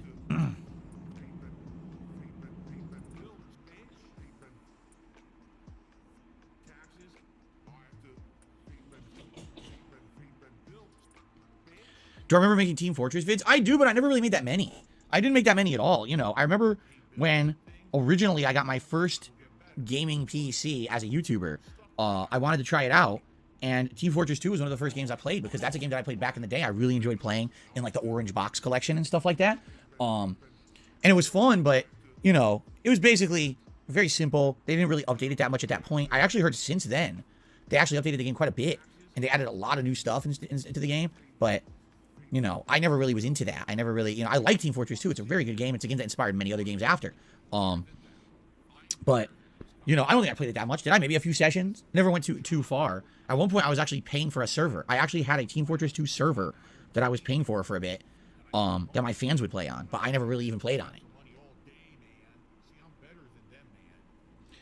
Could I attempt doing one-off streams of games more often to try out things? Not everything has to be a full playthrough. It's like I said, Femboy, that's very possible with something like Game Pass, right? It is. If I Game Pass games, you want me to try them out on like a night stream, and if it clicks, then we do a playthrough. If not, it's fine. We've done that before. But outside of that, no, I don't have the resources to buy a bunch of games, try them once for an hour, and say, oh, this didn't work out. Well, guess what? Now I just wasted all that money on a game that I'm never going to play again, right? That's why this year, if you didn't notice, this year I was very selective with new releases, and it's funny because a lot of people this year criticized me and said that I didn't play enough new releases, which is hilarious because we were just talking about maybe I should skip releases. Well, I did. I skipped a ton this year. You realize that, right? I have to be a lot more careful with a lot of that stuff because I just can't. I don't have that money to risk or drop and then not get anything out of it. You know what I'm saying? Like pretty much what I buy game-wise has to be something that's an investment that I'm going to get something out of, not, oh, I'm trying it and it sucks and I don't play it again. You see? Jackie, I don't know. I don't know what we're going to do for the Game Awards yet. The Game Awards are a few weeks out.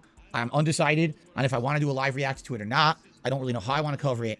We'll have to talk about that, you know, as we get closer. Right now, I'm more focused on what's going on in the next week to 2 weeks than the Game Awards, which are pretty far out at this point, okay? Okay.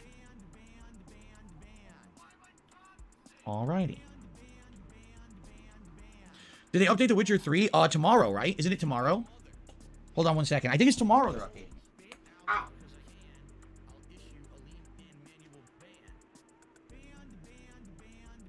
This wee bitch just hurt himself stand up. I don't know what the fucking way after, but hang on. Hold on one second. I think it's tomorrow they're updating. Ow. I was like, his leg cracked or something, man. That was a loud fucking crack. I don't know how far away he was from the fucking microphone. What was it that fucking cracked? Was it fucking, what the fuck was that? Isn't it tomorrow? Hold on one second. I think it's tomorrow they're updating. Ow.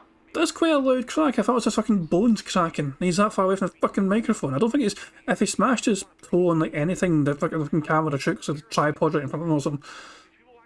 There's a wee desk as well. I don't know. I got fucking no idea. But it sounded like his fucking bones were cracking. Mind you, my bones crack all the time, but it's just... I can't... I do... No, a lot of it I do myself. Like, this one. Okay. Oh, he's back. I was going to do a bone cracking stream like this one.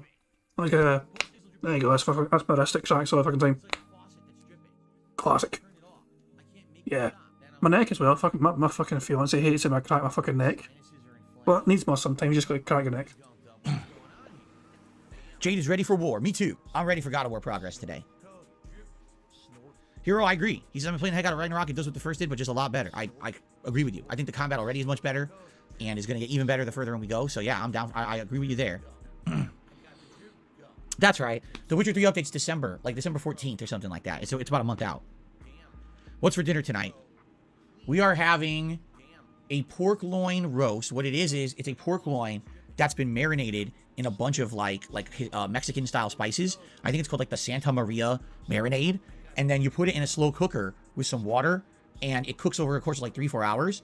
And then what happens is the meat becomes incredibly tender, but that marinade bakes into it when it's slow cooking. And all you do is you cut it up and you eat it however you want. We're gonna have tacos. We're gonna have like little, little tortillas with the meat, and we have various things. We can put some picante sauce in there, a little bit of shredded cheese. I have jalapenos. We have a different kind of like a spicy sauce you could put in there. So you have various different ways. I have a couple tacos for dinner. So I don't know, what would you call that? Slow cooker pork taco? That's what we're having for dinner today. Sith Alchemist says, what do I think of the anthropomorphic swirl character in God of War?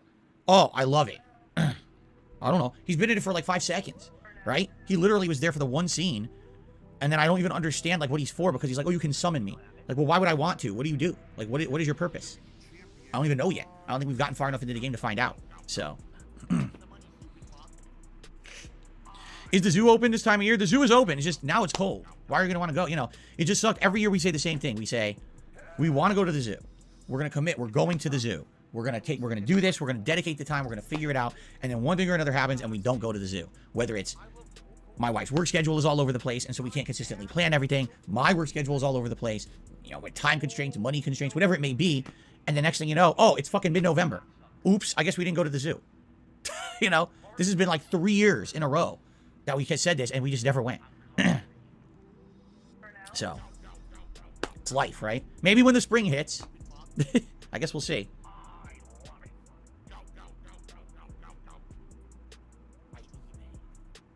Just like we said, we were talking about this in September. We were looking up stuff to do for the fall. And locally, there's like a farm that what they do is they have, you can pick your own pumpkin from their pumpkin patch. They have a whole corn maze.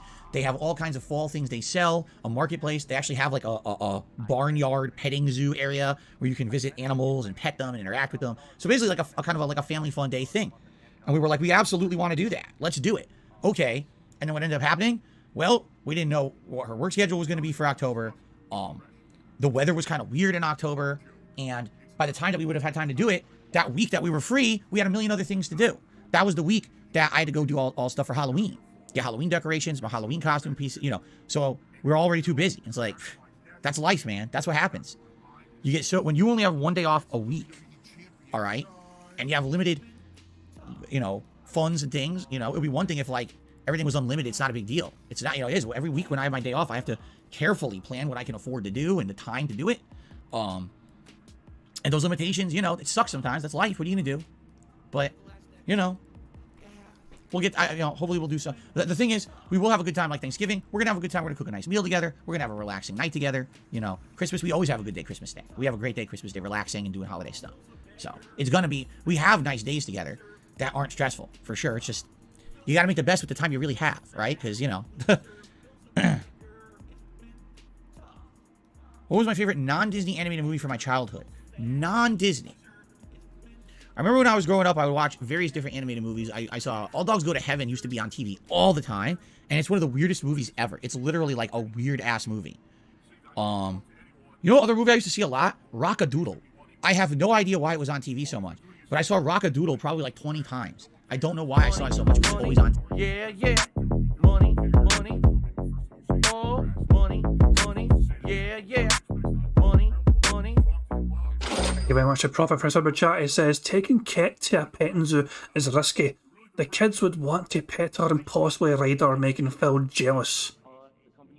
I mean, it's possible. Yeah, it's one of those things where, people might think, that there are two fucking escapes, zoo attractions. If they go to the fucking zoo, they might think, holy shit, I knew we had fucking horses here, but how the fuck did we fucking, get a pig roach as a part of a fucking Seattle Zoo? When do we add that attraction? And oh my god, how do we get them back into their fucking cages? They're escaping their fucking sanctuary. I don't know, but yeah, Phil... It's so weird, man. I don't understand. See, I would feel weird, kinda. I don't know, because obviously he's trying to do all the things he did with Liana. He's basically doing the exact same shit with, Kat. Like, they fucking went to Seattle Tower together. They went to Seattle Tower is something he took Kat to. I think, well, I'm pretty sure they've actually done it now. They sorted it now. But I think he said before, I think he told a story one time when they went to the Seattle Tower and it was closed, so they had to cancel doing it that fucking time. But I think since then they have actually fucking completed the Seattle Tower thing and they fucking took it up a worship. But and he wants to fucking tear it to a pumpkin patch as well, which is exactly the same kind of shit that he did with Liana and the zoo as well. It's so fucking weird, man. He's basically repeating the exact same stuff I did with Liana as I did with Kat. You'd not think to yourself, why not try doing something right new that's different from all the same shit you did with Liana? You uncreative bastard. I don't know, to me it's weird. Like, these are all the places I went to with my ex. I'm taking you here now. Enjoy it, honey. The fuck? No, do something different. It was on TV so much. But I saw Rock-a-Doodle probably like 20 times. I don't know why I saw it so much. It was just always on TV. Other anime movies that are not Disney. Oh, all right. This is a dumb question because for me, because I don't know why I didn't answer it right away. Transformers the movie. Transformers the movie was the first movie I ever saw in theaters. And it was insanely good. The animation in Transformers the movie is like 10 times better than that in the regular cartoon. There's all kinds of extra frames of animation and shading and everything. My God, Transformers the motion picture is so good. The animated one. And then on top, I would say that between that... Money, yeah, yeah. Money, money. Oh, money, money. Yeah, yeah. Money, money. Thank you very much to Grave Kipper, who's formerly known as Ganji Kid, who says, Phil would love living in a zoo. He'll get fed, he'll get to stay in, people will watch him. Yeah, it's actually not fucking different from what he's doing right fucking now. Probably cheaper as well to fucking doesn't have to worry about fucking bills. There's other people fucking worry about it. And well, to be fair, it's fucking his audience right now that fucking worries about fucking paying the bills. That's not Phil that has to fucking pay the bills, as his audience. So basically Phil just replaces his audience with the fucking zookeepers that has to take care of all the fucking financials and make sure that the zoo doesn't get shut down and closed or whatever. Yeah, film essentially is, well, to her, it's one of the things you can make an argument for content creators in general, especially the ones that fucking put themselves out there all the fucking time, like Phil does, on a fucking webcam talking to a camera of a fucking random audience online. It is kind of like a fucking human zoo at times. Although Phil is not human, as we all know. Yeah, Phil would absolutely fucking love being in a zoo, pretty much. And the G.I. Joe movie. Because the G.I. Joe movie also, I really liked. Even though the plot was terrible, it's one of those movies that's so bad it's good. Like, I could quote a bunch of lines from the G.I. Joe movie. You fit you in a ditty bag. An itty bitty ditty bag. I love that movie. Anyway. All right, guys. Let's end the show. We're just like droning on about nonsense. Let's end the show. And let's get started with God of War. All right, guys. Thank you so very much. And I really appreciate you all chilling with me as usual. And by the way...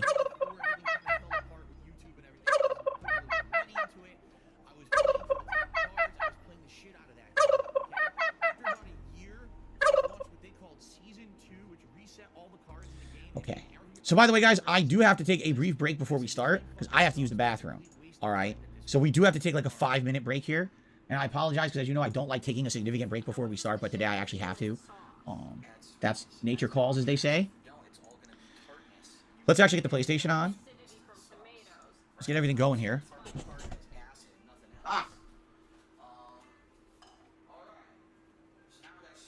Okay, he just fucking yelled again when I stood up. Like, I'm going to go full screen, but he did it again. Let's try just happen to him again. PlayStation on. I didn't hear a crack this time, by the way, but you can hear him yell, like, no yell, but fucking an exclamation of pain or something. Let's get everything going here. Okay, that time I actually did seem like he nudged the camera with his foot or something. Let's get everything going. Look at the camera and look at it shakes a wee bit. Well, maybe that's just a fucking autofocus, who knows. But yeah, what the fuck? Every time he stands up, he seems to be fucking hurting. The old man's falling apart. Guess what else we're gonna have? Sausage. Italian sausage. That's gonna go in here too. There we go.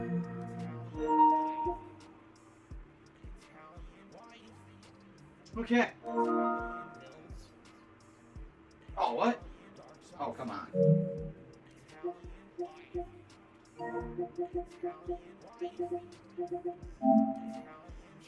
What?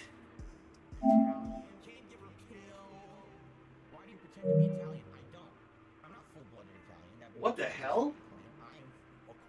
Let's say there's a couple more updates for God of War. Well, it looks like it's a good thing that I'm going on a break, because apparently the game had a game update and I didn't know, and apparently it's an annoying one you have to install, right? You see that? You could download it, but now it has to install. See, copying. All right, well, guys, what are you gonna do? Let's take that break. All right, so let's take a break. I'll be back in a few minutes with God of War, but in the meantime, sorry about the commercial break. I don't like doing this early, but I have to use the bathroom anyway, so I'll be right back. And Phil's going to play shitty music, I think, while he's away. I can fast forward, actually. All right. No. Okay, It looks like he's back. Okay, he's back here. Okay, everyone, I'm ready, and it looks like the update's ready as well. So it's a good thing that we took the break when we did. If we didn't, we would have been sitting here for 10 minutes doing nothing, right? Who would have known that there was a game update like that overnight? I did not know. I had my PlayStation 5 hooked up overnight and it didn't install it. Okay, so let's get started.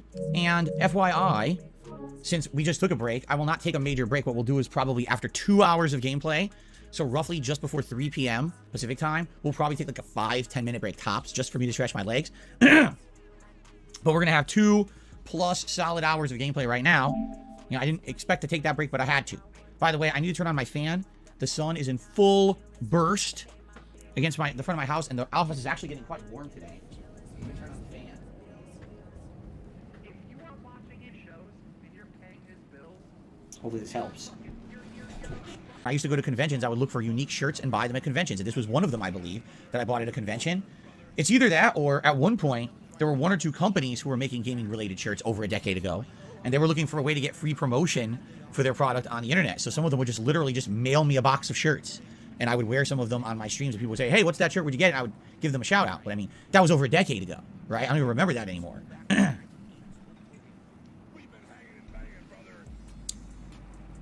Oh, really? Steven Seagal says, I remind him of a Shotokan guy that I once knew.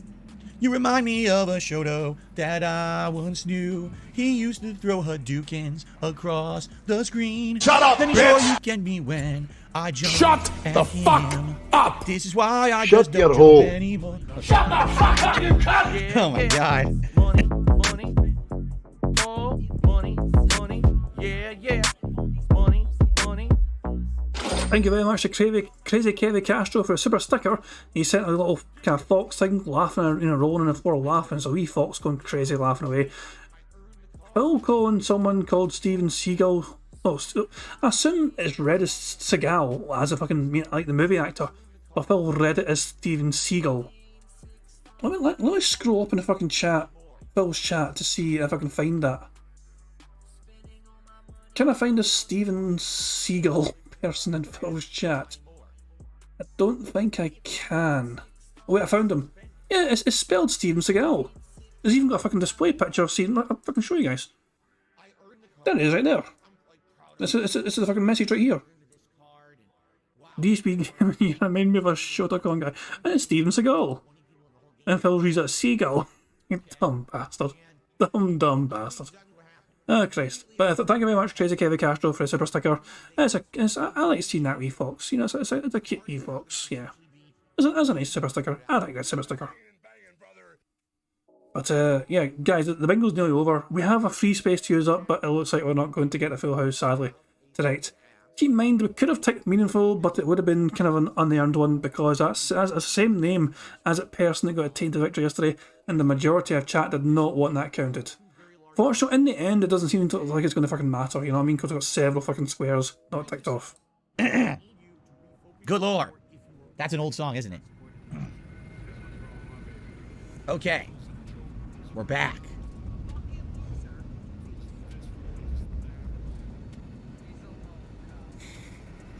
You were like, oh my lord. I can't believe he just did that. That's right. We haven't even started with gameplay. I've already shocked and appalled you. It's called the shock and awe strategy here on DSP Gaming. We try to just shake you down to your core before I've even played a single moment of gameplay, so that way your whole worldview is shattered. There you go. All right, are we ready to resume? Are we ready? Let's resume.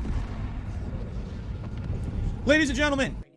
Well, pish. That is the end of bingo. Didn't really expect it to fucking end with, him not saying tired or behind the scenes or not. 15 plus, the one that's just shocked me most, I didn't expect him to get so little support and tips so far for the fucking day, God of War as well, right before a day off. But, anyways, we have a free space to use up. Does anyone have any particular requests where we use the free space? I don't think it really matters. We can get an extra bingo or two depending on where we put this, this one random free space that we earned from the snortage. 38 snorts. That's a crazy amount of fucking snorts. I think I'm just going to fucking throw it here. But I mean, that way we get another bingo at least, We can't get 2 more bingos, but we can get at least 1 anyway, so. So there we fucking go, guys. But so we were left after the free space is used up. We still had 6 left, so yeah.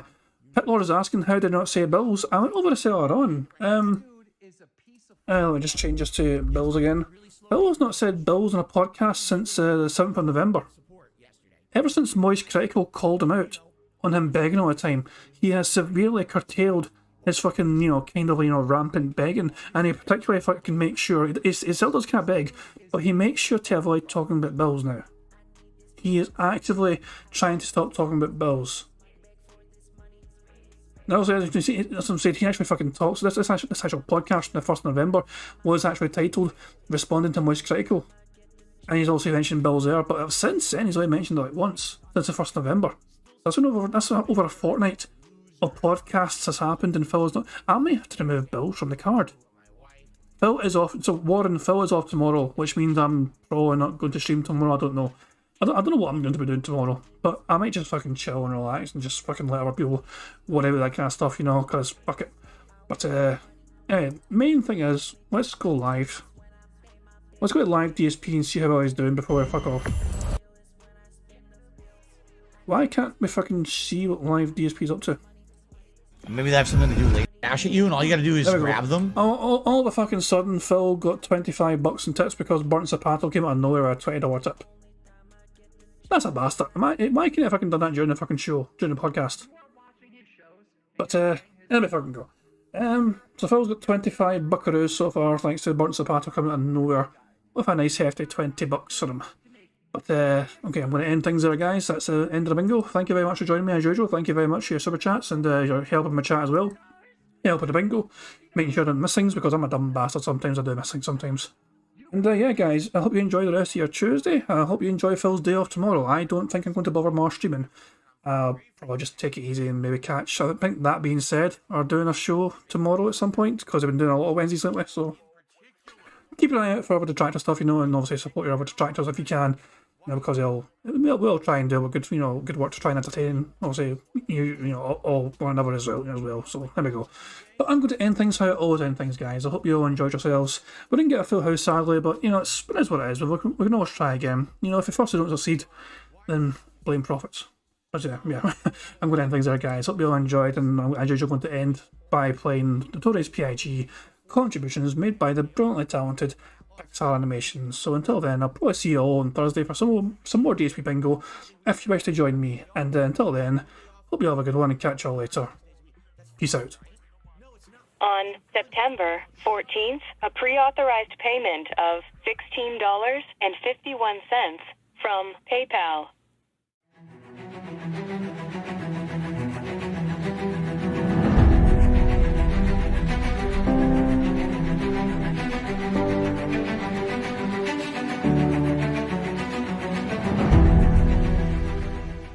All right, Luna Mills has tipped me $1.30. It says, "I'm back. What's your favorite type of shower?" When you're showered in money. When you go outside, and all of a sudden, greenbacks start falling from the sky, and you raise your face up. You're like, oh, you start dancing. You go, oh, money, yeah. All right, I don't know what the hell you're talking about, but thank you for the first tip of the day.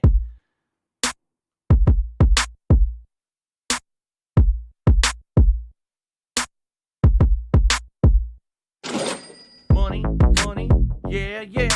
Money, oh, money, yeah. Money, yeah.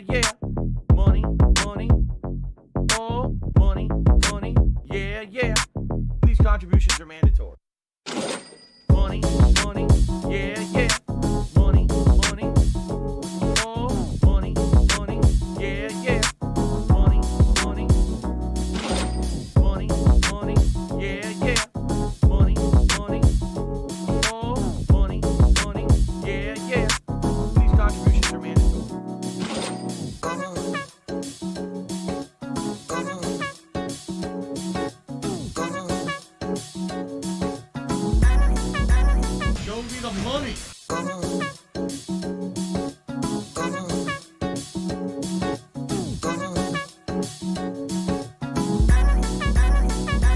Read. Money, money, yeah, yeah. Money, money. Oh, money, money, yeah, yeah. Money, money.